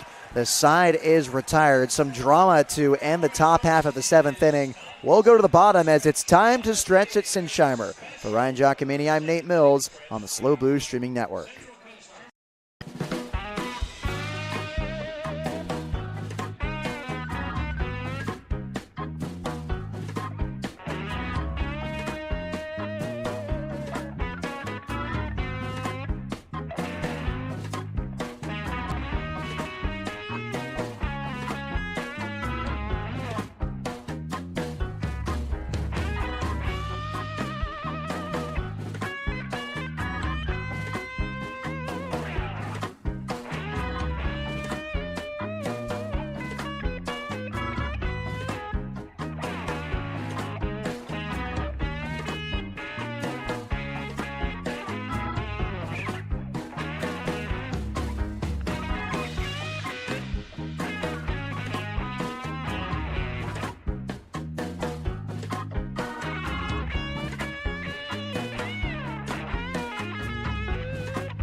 RBI and fielder's choice. Top of the order for San Luis Obispo as we still are trying to wrap our heads around what just happened in the top half of the seventh inning. EJ swings at the first pitch and pops it over the Blues bullpen for strike one. So last inning, Azpilicueta grounded to Comerford at third. He bobbled it, thinking about going to first, and at the last second, he realized he could just tap the bag. So he went to tag Kosciuszko, who was heading towards third. The umpire on the play called him safe, which was almost the most ludicrous call we've ever seen on the CCL. But then it was overturned after a discussion with Dean Trainer. It was the right call. The run came into score because it was a tag play. We actually just got word from Dean Trainer that the run is not going to be counted. Royal swings and bloops it into right field. It falls for a base hit. EJ rounds first and heads into second with the double. 10th one of the year for Royal. That's his first knock of the afternoon. We just got word that it's not counting because they're saying the tag happened before the run scores. So Royal bloops a double into right field, and Ryan, explain more why the run doesn't count. Yeah, so on a normal tag play, if the run would score before the tag is applied, then the run would count. Might be why they were discussing for so long, and then why they went to Cummings first to give him the explanation before letting everyone in the ballpark know. So because that tag was applied, they're going to appeal to first, and EJ did indeed touch first base. Because that run had not scored prior to the tag out, the run does not count. So it is still a 4-2 ball game. We'll update that on our scoreboard here. And that is a little break for the Blues because now it's the tying run in the box rather than the tying run on deck. That pitch is taken from Sam Ardois on the outside corner for strike one. Ardois seen it well today. 2 for 3 this afternoon, a double, a single, and a fly out to left field. Royal just hit a double, and he's at second base. Ardois watches that one hit off the shin guard of Rios, and Royal with ease heads into third base. Wild pitch puts EJ 90 feet away with no outs in this inning. After, what was just the craziest half inning, way to end a half inning, I should say, that we've seen all season. And I'm glad that the umpires got the right call. Yeah. If you guys would like to go look for yourself, you can pause it, go back, you can look and see that the out is very clearly tapped. Ardois fouls it straight back off to the right out of play, 1 ball and 2 strikes. So that makes me think that conversation was definitely about the play, because if they're saying Comerford, when they first made contact, that's when the tag was applied, then that run doesn't score. I think if it happens when they kind of topple over the base, then the run would have scored. So that was probably that conversation. 1-2, Ardois late on another one, puts it in the Blues bullpen. Do it again at 1 ball and 2 strikes. That would make more sense for sure. Yeah. Because it would be a pretty quick conversation if you go, the other 2 umpires both saw, he was pretty clearly off the bag. It should be an out. But then discussing whether that run should count or not is a whole nother conversation. 1-2, Ardois the opposite way once again, flaring it out of the stadium on the right side. Staying tough with 2 is the Louisiana commit from Lake Charles. Runner on third now, it's E.J. Royal, who advanced to third on the pass ball, on the wild pitch. 1-2. Off his hands, he spins that one onto the grass concourse on the right side once more. Just fighting in this at-bat to stay alive and see more pitches. He's now fouled off 4 straight pitches, and it's a 2-1 count with pitch number 7 coming up. With 2 strikes, here's Ardois. Opposite way, single, it falls into the outfield grass. E.J. Royal comes in to score. It's now a 4-3 ball game. And that is a huge base hit, not only because it puts the Blues within 1 of the lead, but it also, I feel like the Crawdads were kind of pumped up after that call was overturned. They had some energy, and that might have killed their energy right there. What an at-bat from Sam Ardois. I've just loved to watch his progression throughout the summer. He's dealt with, having too much on his mind early on. He was trying out different things, and to see him finally come through here and get consistent at-bats in the lineup and kind of figure it out for himself has been really fun to watch this summer. It's nice to see him blossom with his 3 for 4 day today, including that RBI single we just saw.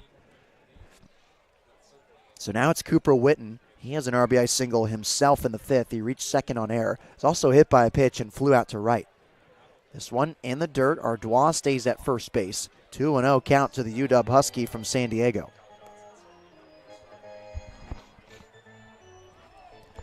Crawdads' bullpen is empty as they lead the Blues by 1. Bottom half of the 7th inning at Sinsheimer Stadium. Final regular season game of the summer. Here's the 2-0. That one misses low. 3 straight balls to Cooper Witten with Sam Ardois on first base. Bronzini wants a new baseball as Zach Tullerman stands on deck. He's 1 for 3 this afternoon. And it looks like the Blues have a pitcher in their bullpen, the righty Matthew Gonzalez. We're both going to say that, both on top of it. See Gonzo down there getting ready. Just has that aura. Just can't forget him. 3-0. Misses, is actually in there for a strike. Delayed call from the home plate umpire. 3-1 to Cooper Witten. Looked a little low, but called a strike to the tall Witten standing in the right side of the box. Ardois with a big lead, and Witten lines it hard down the left field line. That's a base hit. Ardois rounding second, getting the windmill from Regalado. Cooper Witten's on second with an RBI double. Blues tie this game off the bat of the UW Husky, Cooper Witten. That's what Cooper Witten can do.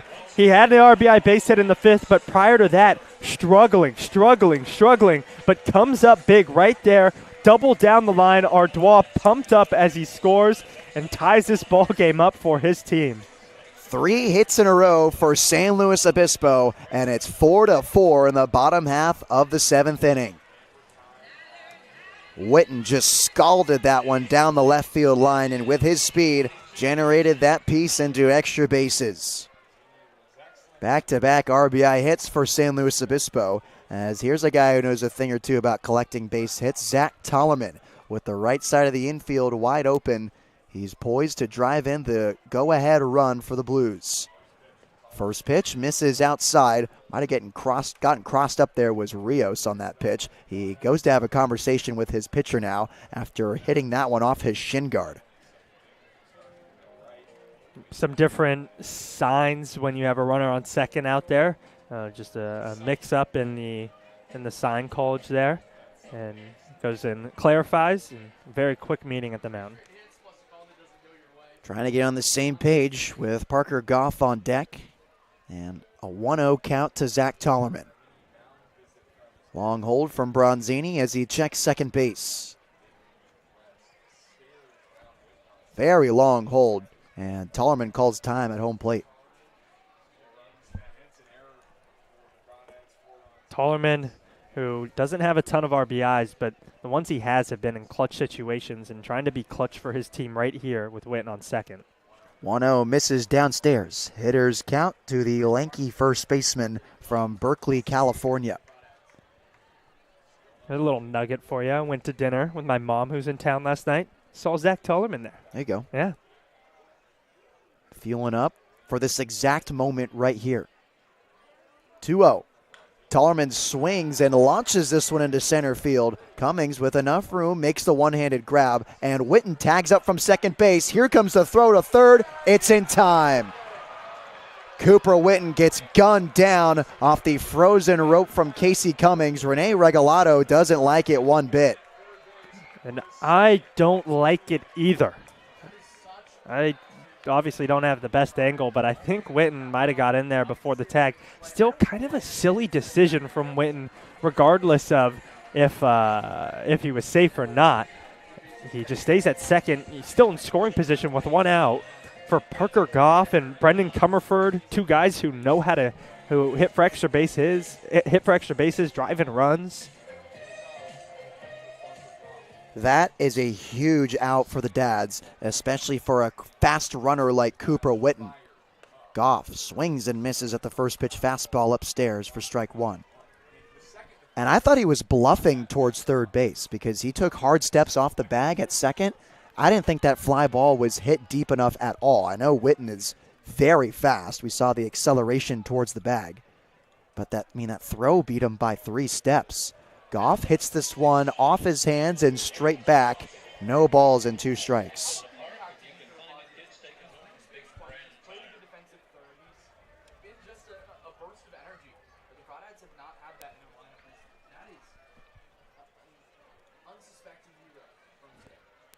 So in an 0-2 count, Parker Goff trying to keep this inning alive and start back from square one in what is now a tied ball game.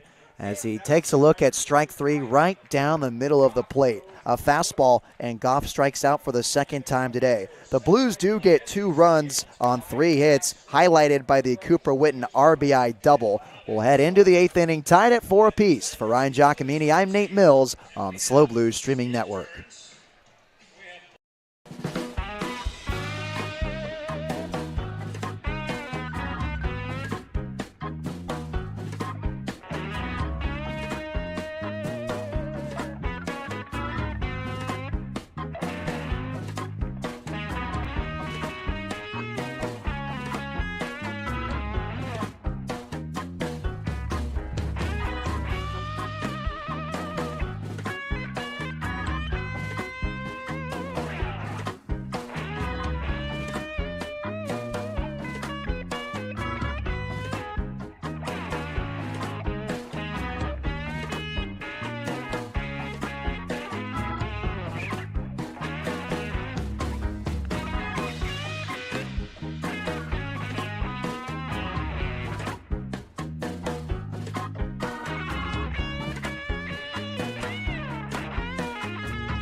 Tied ball game 4-4 now in the 8th inning at Sinsheimer Stadium. A real barn burner to end the regular season for the San Luis Obispo Blues. Who will come out on top? The winner of this game and the winner of tomorrow's game will take first place in the CCL North.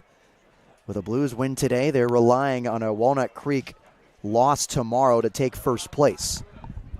As up quickly, 2 balls and no strikes is Ben Royo, who is hitless today. He's reached base safely twice, once on a fielder's choice, 1 on a walk, and a 6-4-3 double play.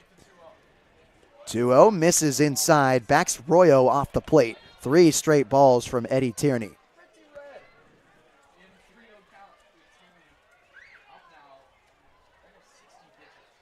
3-0 from Tierney, comes home. And it's a fastball down the middle for strike 1. Ben Royo, Xavier Rios, and Casey Cummings due up to face the right-hander from Reno, Nevada. 8-9-1 for the Dads. 3-1 offering. Fastball bounced on the ground left side. Big hop for Ardois, who gets it on the backhand, throws it across the diamond in time for the first out of the inning. Good start after you score 2 runs. You get an out. Try to keep that going. Try to get those bats back up there. The bats are hot. They've scored runs in 3 of the last 4 innings. Brennan Comerford, Hicksonbaum, Blanchette due up. All 3 batters have shown some promise in today's ball game. We can just get those bats back up there. And with the emotions I'm feeling right now, I hope the boys in the pinstripes aren't feeling the same as the first pitch is taken for a strike. I feel a little deflated, honestly, after that inning. I mean, you did tie the game with the 2 runs, but that was a big out or double play that got Cooper Witten at third as this one sent straight back at the net, no balls and 2 strikes. And then the strikeout from Goff, it just left kind of a bad taste in my mouth. Hopefully the Blues players aren't feeling the same way. I agree with you, but hopefully they can ride the momentum of the runs they scored into the next inning. From the windup, here's the 0-2. Slider missing outside, 1 ball and 2 strikes. Sweeping action from Eddie Tierney. Doesn't get the trigger on the 9-hole hitter Rios, who's 0 for 2 with 2 strikeouts looking. Scooches off the plate on that fastball that almost hit the right-handed hitting catcher. 2 balls and 2 strikes.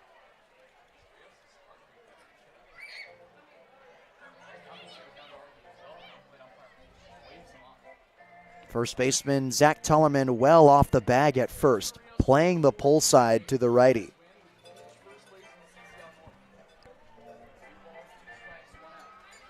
Rios with his open stance and handguard on his left wrist awaits the 2-2. Swung on and missed, strike 3. Eddie Tierney gets the catcher with the slider, and there's 2 gone in the 8th inning. Third strikeout of the day for Rios. The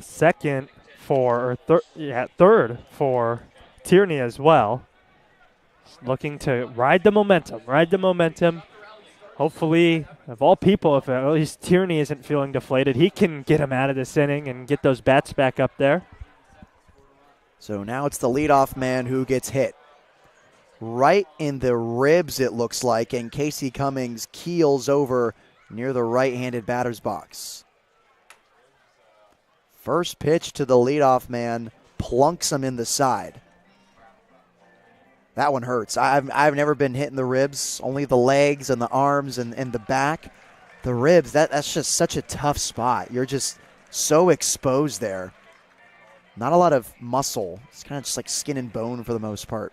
Yeah, very tough spot to get hit, and hopefully Cummings is okay. I mean, it appears he is. He's out there on first base now. The biggest concern with that is that usually when Tierney starts to decline is when he starts hitting batters. You're hoping you can just get out of this inning. Matthew Gonzalez was getting loose. He is not anymore, but he is still standing on the bullpen mound with his glove under his arm. Tierney checks first, and it's not in time. And we saw hints of him losing his command against Xavier Rios. Almost hit Rios on 2 separate pitches. And finally, against Casey Cummings, he hits him in the side. As they check first base again, it's not in time. That's the go-ahead run on first base. Crawdads are looking to make it hurt with 2 outs in the 8th inning. And it's Nico DeFazio who has yet to collect the base hit today. DeFazio looks at the fastball in the inside corner.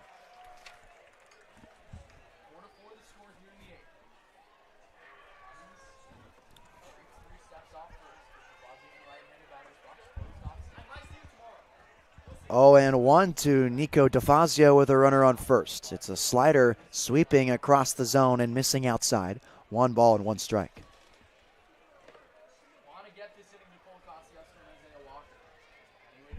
DeFazio, 0 for 3 today with a walk, has scored 2 of the 4 runs today for the Dads.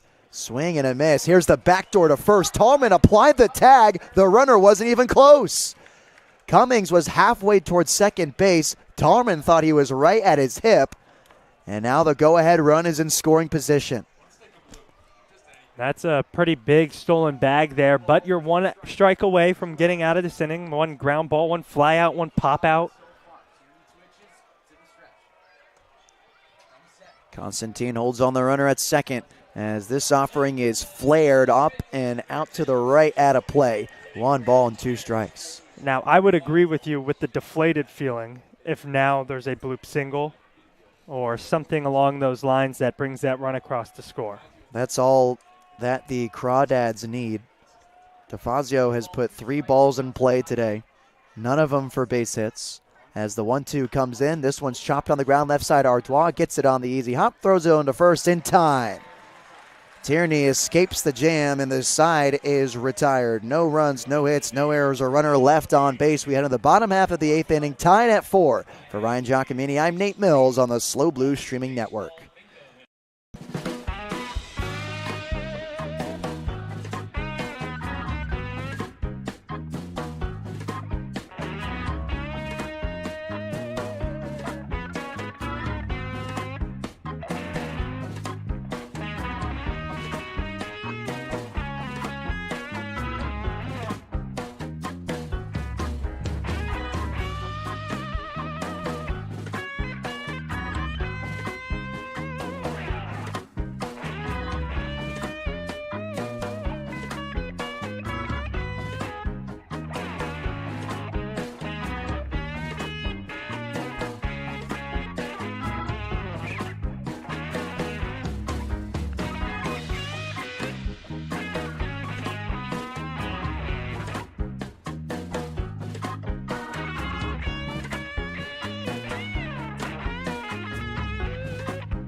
New pitcher for the Walnut Creek Crawdads. It's another left-hander. I don't think we've seen this many lefties on a CCL roster this summer, but nonetheless, Comerford, Hicksonbaugh, and Blanchette are due up in this inning. A tied ball game against the Walnut Creek Crawdads, and it's the Sun Devil, Braden Barnes.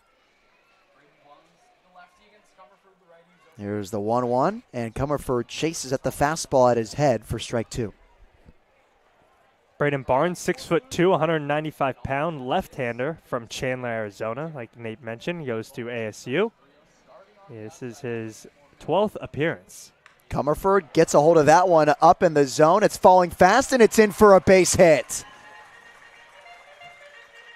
Brendan Comerford with his first knock of the day. He finally barrels up that fastball elevated for a base hit. Impressive swing there from Comerford to swing at a pitch, I mean, eye level, literally eye level, and find some outfield grass. So more on Braden Barnes. He has 11 appearances, like I mentioned, a 1.75 ERA in 25 and 2/3 innings pitched, 19 strikeouts to 8 walks. Snapback throw to first, and Comerford's there in time after Hicksonbaugh showed bunt and pulled it back for strike 1. These more analytical stats are pretty incredible. A .97 whip, which for those of you who don't know, that's walks and hits per inning. Pick to first. What a move by the Sun Devil, and Comerford is back in there safely. What was so impressive about that move is that he lifted his leg, looked to home plate, and then looked back to first and threw it without going past that mark that is considered a balk. Short lead at first now for Comerford as the 0-1 comes home. Hicksonbaugh shows bunt again and pulls it back once more for strike 2. Fastball in the outside corner. Didn't look good enough for Jake as DeFazio was crashing at third. The Blues trying to play some small ball and move a runner into scoring position, but now with 2 strikes, he'll probably swing away. 0-2, fastball just missing high to Hicksonbaugh. Man, he's been getting lucky with calls today. 1 ball and 2 strikes. Barnes comes set, now comes home. 1-2, a 50% swing from Hicksonbaugh, and he tips this one back into the backstop. 1 ball and 2 strikes. So Bronzini's day is done. 2 innings of work, 3 hits, 2 earned runs, no walks, and 1 strikeout. 1-2. Leaving that one for the Birds as Hicksonbaugh evens it up at 2 balls and 2 strikes.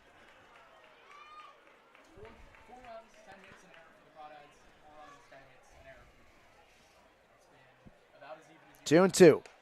That fastball is up and outside for ball 3.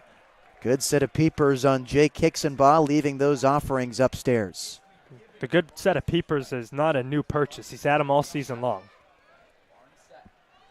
Still a short lead for Comerford. Payoff pitch. Hicksonbaugh hits it in the air to center field. Cummings with a few steps to his right makes the grab. There's the first out of the inning.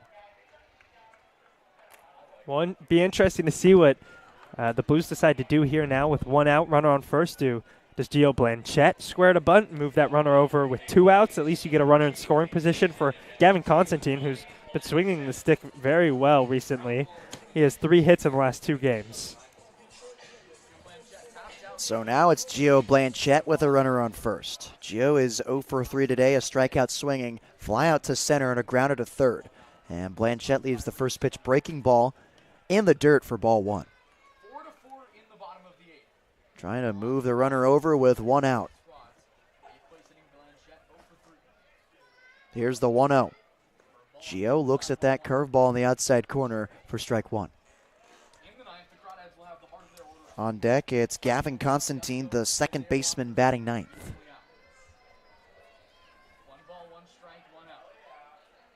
Here's the 1-1. Blanchette late on the fastball as he spins it into the Blues bullpen. 1 ball and 2 strikes.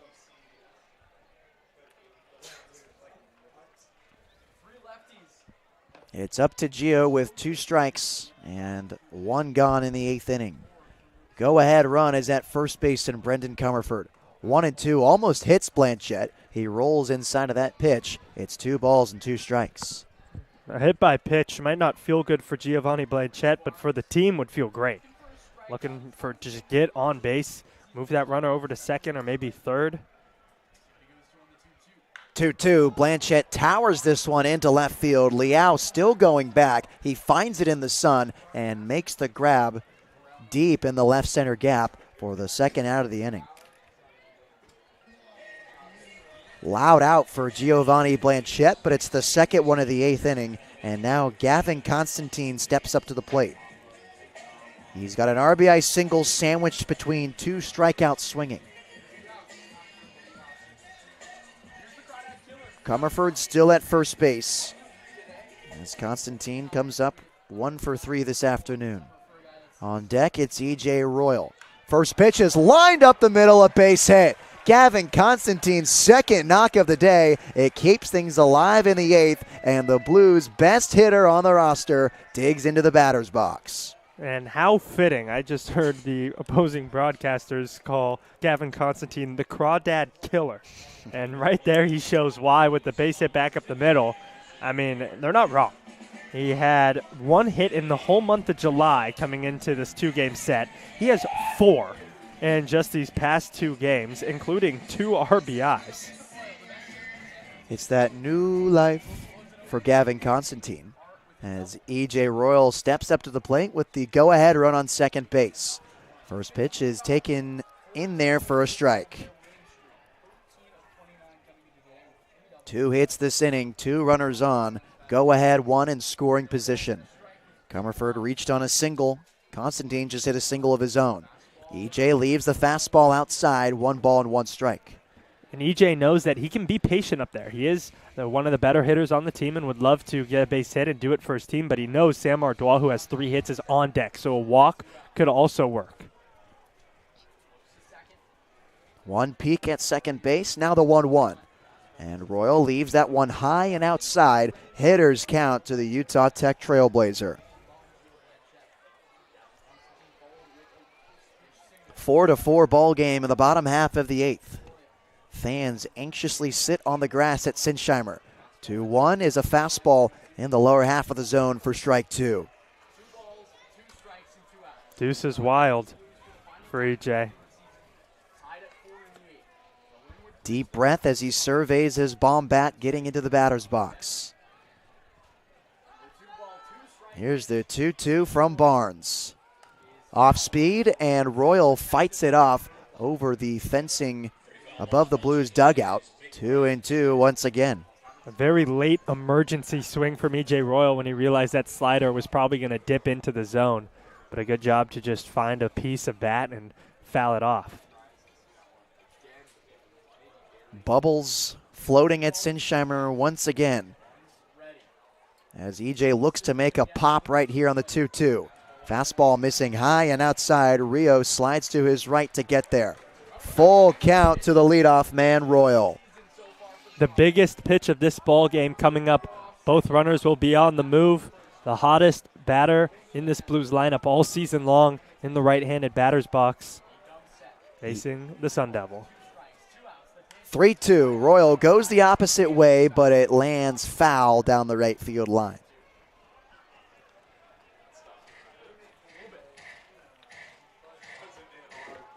EJ, the local kid from Arroyo Grande, stayed local and played 2 years for the Cuesta Cougars.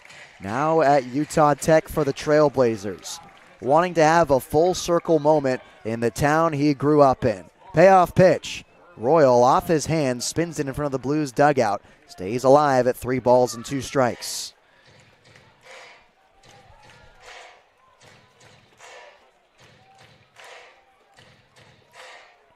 Pitch number 9 of the at-bat coming right here. Everybody in this ballpark anticipating what's going to happen next. 3-2. Royal watches that one in the dirt, ball 4. A rock skipper from Braden Barnes, and the bases are loaded for Sam Ardois, who's 3 for 4 today. Outside of E.J. Royal, probably the second best guy that you want to have at the plate in this situation. E.J. Royal draws a walk in a 8-pitch at-bat, a really mature at-bat from E.J. Royal. Now it's up to Sammy, who had 2 really big plays in the 8th inning, routine ground balls, but in this moment can be pressure-filled, and you can very easily make errors. First pitch to Ardois is a fastball missing outside for ball 1. The shortstop has doubled, singled twice, batted in a run, and scored 2 of his own today. Have a day, Sam Ardois, as the 1-0 comes in, missing outside. Is a chance to just put the candle on top of his day with a base hit right here. 2-0, bases loaded, Blues tied with the Crawdads. Curveball missing outside, 3 straight balls to Ardois. The rising sophomore from Lake Charles, Louisiana, is a long way from home, but looks to make Sinsheimer his new home this summer. 3-0. Fastball on the outside corner for strike 1. And every fan in the ballpark knows how big this at-bat is right here. 3-1, that misses outside. Braden Barnes walks in the go-ahead run for the Blues. It's 5-4 in the bottom of the 8th inning. An incredible rally from the Blues here. The leadoff hit from Comerford, and he just came around to score. And then everything else has been done with 2 outs. The Constantine hit and the Royal and Ardois walks that brings in a run for the Blues. We've talked about it all season that the Blues always seem to come through with 2 outs as the pitching coach heads out there for the Walnut Creek Crawdads. I think it's the first time we've seen that today. And it wasn't the hard contact that we've seen Ardois get today. It was just a very patient at-bat that paid off for him, as a couple of pitchers are getting loose in the Walnut Creek bullpen. So now up to the plate, it's Cooper Witten. Hit an RBI double in the 7th. He paired that with his RBI single in the 5th. The UW Husky can hit the ball as hard as anyone. And with the bases loaded, he looks to extend the lead over the first-place Crawdads in the CCL North. Here's the first pitch to him. Curveball missing low and outside for ball 1. And if I'm Cooper Witten up there, I know that this pitcher's thrown 6 straight balls. I want to be patient. Yep. 2 straight walks as well for Braden Barnes, as there's ball number 7.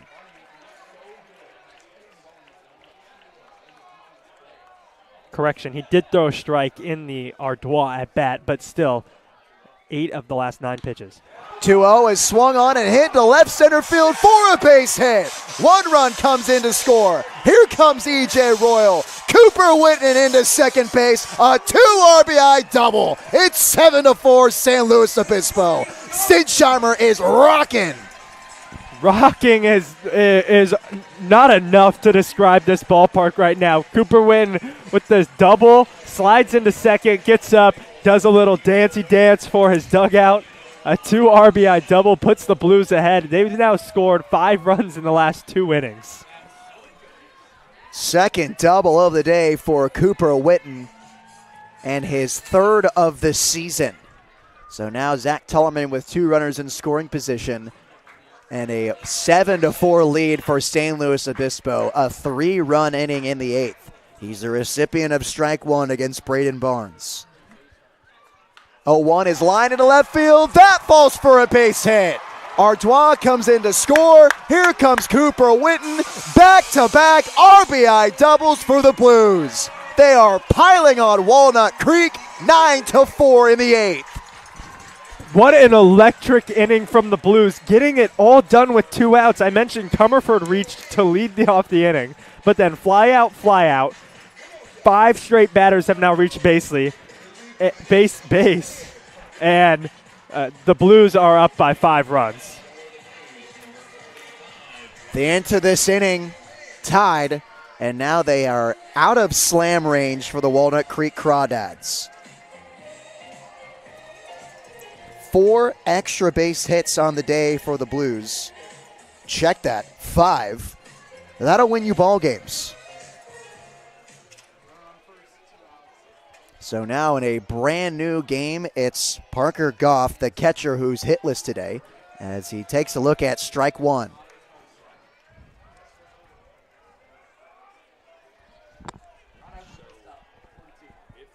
Oh, and 1 to Parker Goff with Zach Tollerman at second base. Here's the 0-1. Goff swings and towers that one to left. Liao is there to make the one-handed grab, and the side is retired. Oh, but the damage has been done. A 5-run inning for the Blues. It's now 9-4 San Luis Obispo as Eddie Tierney looks to slam the door on Walnut Creek for the Blues' 10th win in a row. For Ryan Giacomini, I'm Nate Mills on the SLO Blues Streaming Network.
Completely new ball game. Cole Kosciuszko leads things off for the Walnut Creek Crawdads, and what is now a 9-4 lead for the San Luis Obispo Blues.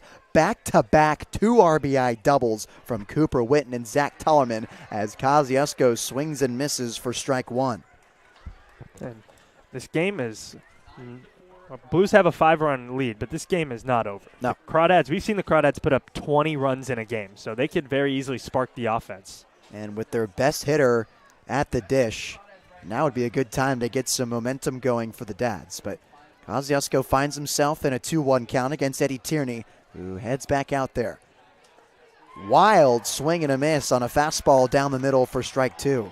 Now you have, in my opinion, what should be the CCL MVP at the plate, followed by a guy who's 4 for 4, followed by a guy who has 2 hits, followed by a guy who has 1 hit. So this lineup just gets it done 1 through 9. 2-2. Kosciuszko pokes it the opposite way, and it's foul.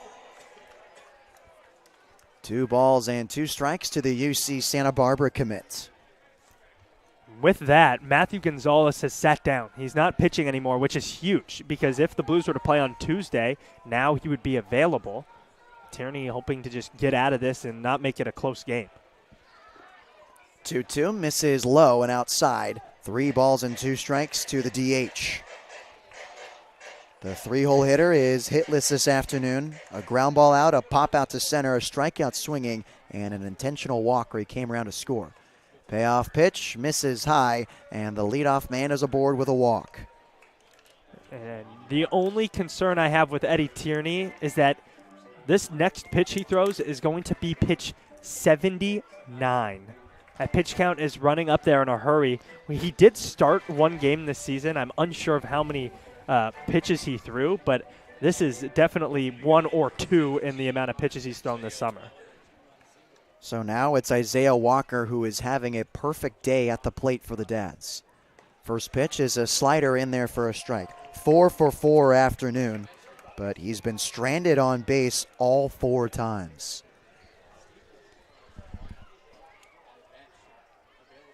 Here's the 0-1. Walker holds up his swing on the slider outside of the zone. 1 ball and 1 strike.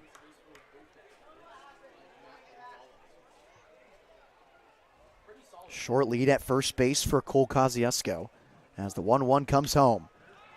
Hard swing for Walker as he pops this one up into left field. Witten fighting the sun makes the grab for the first out of the inning. Blues are 2 outs away from taking the dub over Walnut Creek.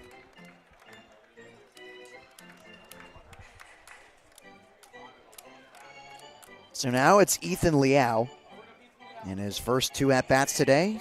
Not 2 singles, one of them in for a run, and Nico DeFazio lined into a double play and popped out to the third baseman his 2 at-bats after. Slider in the dirt, and Parker Goff smothers that one. 1 ball, no strikes. The left fielder has a runner on first base. 1-0. Liao leaves that one low. 2 balls and no strikes to Tierney, who has to collect himself after that pitch. So it looks like Gonzo will get right back to warming up after taking a seat on the bench. Just playing it safe. Make sure you have a guy just in case Tierney gets himself in a little bit of a jam. Here's the 2-0. Slider gets behind Parker Goff, and Kosciuszko advances an extra 90 feet into scoring position. So that's tough for Eddie Tierney because you can't get a ground ball and flip a double play anymore and just get out of this inning. You are still up by 5 runs, but you don't want to give an inch of daylight to this Walnut Creek Crawdads offense.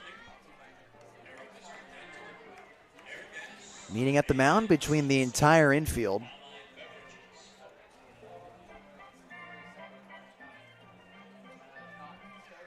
The Blues know exactly how much damage this Crawdad team can do. In their first matchup of the season, they put up 10 runs in the 7th inning.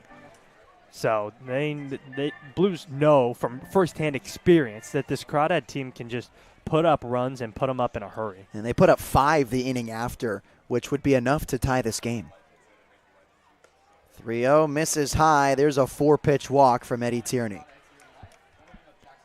Walking after the wild pitch isn't the biggest thing in the world because now you do have that ground ball double play option. You still have a comfortable 5-run lead, but like you mentioned, you don't want to give them an inch of daylight. I expect if another runner gets on, we will probably be seeing the end of Eddie Tierney's day. It's Jackson Bird, who has reached base safely twice today. 1 for 3 with a walk. First pitch, missing way outside for ball 1. Right on left matchup. The right fielder batting 6th, hitting left-handed for Walnut Creek. On deck, it's Nico Azpilcueta. 1-0. Holding up his swing on that slider down the middle of the plate for strike 1. Runners on first and second, 1 gone in the top of the 9th inning. A 9-4 lead for San Luis Obispo, trying to put a bow on their regular season. 1-1 misses outside from Tierney. That 2-seam fastball action just ran a little too much. 2-1 to the lefty Bird.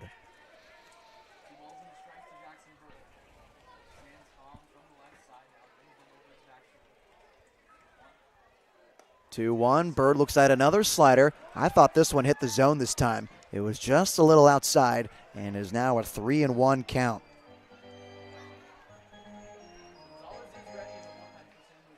Tierney having difficulties finding the zone as he tries to end this ball game. 3-1 is missing inside for ball 4. Very close call to Jackson Bird, but now the bases are filled with Crawdads.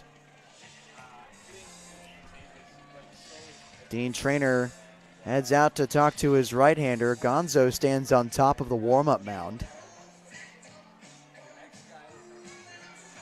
Second conversation we've seen Traynor have today. And it doesn't look like he intends on taking out Tierney. Although I agree with you, Ryan. I think that would be the move if you were to allow another base runner. Clearly shaken up and unable to get pitches in the zone. I mean, you mentioned in the last half of the inning that the Crawdads are now at a slam range, which means with the bases loaded, if a home run were hit right now, they still won't be able to tie it up. This team that has 32 home runs, if they do hit a home run, it's a whole different ball game. It's a one-run game, and you have plenty of power with Azpilicueta. He has 4 on the season, so he could really put a hurt on the Blues right here. 32 team home runs. That's first in the CCL by a long shot. Not to mention, Eddie Tierney's arm has to be dying out there. He's at 90 pitches. We have not seen him throw this many pitches all season long. He usually is a reliever. He did have one start. His start wasn't, the best that we've seen, but he's now thrown more pitches than the starter, Cody Albright. So it looks like Azpilicueta will be pinch hit for by Mark Wolbert, the rising senior from UC Davis. And the first pitch to Wolbert is taken for a strike. Mark started yesterday for Walnut Creek and batted leadoff. He was 1 for 4 with 2 strikeouts. A mainstay in the Dads lineup. Had the day off today until now. Long swing and a miss for strike 2. And in my opinion, that swing was really long. He maybe just got pulled up off the bench, and he didn't get a lot of time to get loose. And that was the result of it right there. Here's the 0-2 to Wolbert. Fastball just missing on the outside corner for ball 1. I think that was the right call. Yeah, just a smidge outside. The Blues fans do not think so. So it's now 1-2 to Wolbert. Here's Tierney from the windup. The pitch is softly hit on the ground the other way. Comerford's got it, goes to second for 1. On to first. Not in time. Kosciuszko comes in to score on the fielder's choice. It's now 9-5 Blues.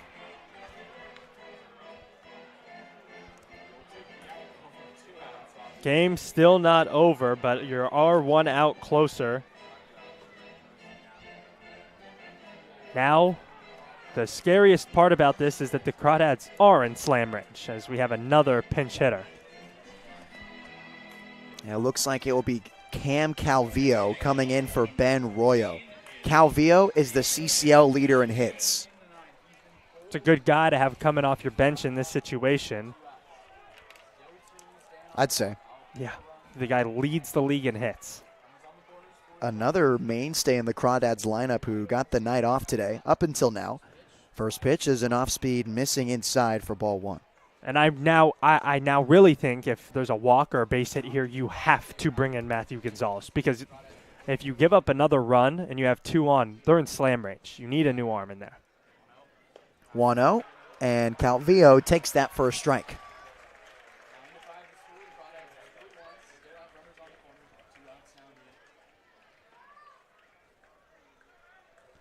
.340 batting average coming into today's game. Here's the 1-1. Calvillo leaves that one low for ball 2. Last game against the Blues, he was 0 for 4, and with a strikeout and a stolen base. On the season, though, 24 runs batted in on his 43 hits. 2-1, and he pops this one into right field. Hicksonbaugh ranging in, dives and makes the grab. Jake Hicksonbaugh with the exclamation point, and the Blues cap off their season with a 10-game winning streak. Unbelievable game, a roller coaster of emotions. As like you mentioned, the Blues have now won 10 games in a row, and it comes from Cooper Witten and Zach Tollerman, who really got it done with the doubles in the 8th, and then the big league at bat from Ardois to take the lead and walk in a run with the bases loaded. Sensational season at Sinsheimer is capped off with a diving play in right field by Jake Hicksonbaugh. The Blues finished the regular season 29-15 and 21-13 in league play. Their home record 23-10, and they were victorious on the road as well, 6-5 when they travel. They'll wait and see how the game against Menlo Park and Walnut Creek finishes tomorrow. Depending on who wins that one, the Blues have a chance of taking first place and hosting the CCL North. Hosting would be very fun here on Wednesday, but like you mentioned, it's purely dependent now on the Crawdads. Even though the Blues beat them the past 2 days, it is still in their hands. The fate is still decided by the Crawdads themselves. They go in and play the Menlo Park Legends, who are on a 13-game losing streak tomorrow, and they're currently playing right now. We'll get that score for you. They're down 3-2 to Sonoma in the 3rd inning. So looking to pick up a win, maybe get some momentum and help their fellow CCL North foes out in the SLO Blues and get a win tomorrow. What a spectacular win to conclude the regular season at Sinsheimer, and what has been just a tremendous summer of 2024. And Ryan, I just want to kind of reflect on the season as we wrap things up here at Sinsheimer for the regular season, that is, and just kind of talk about some of our favorite moments. I had a few in mind, but we sort of held up just in case we had a moment today, and I think there were some moments today that were some good contenders. Yeah, indeed. Coming into the game, my thought was the Damazonio 13 strikeout performance just about 2 weeks ago.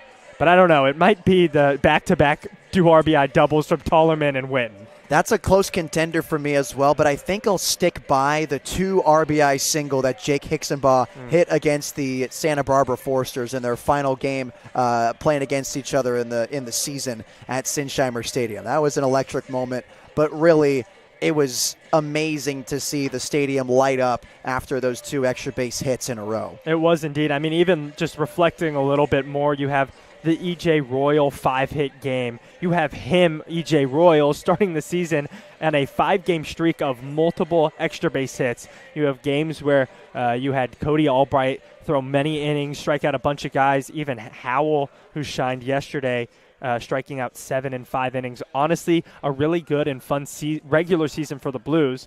Playoffs are inbound. Game on Tuesday or Wednesday, still up in the air. Be sure to check our social medias. Yep. That's where we'll keep you updated, specifically the Instagram. That's SLO_Blues_CCL on Instagram.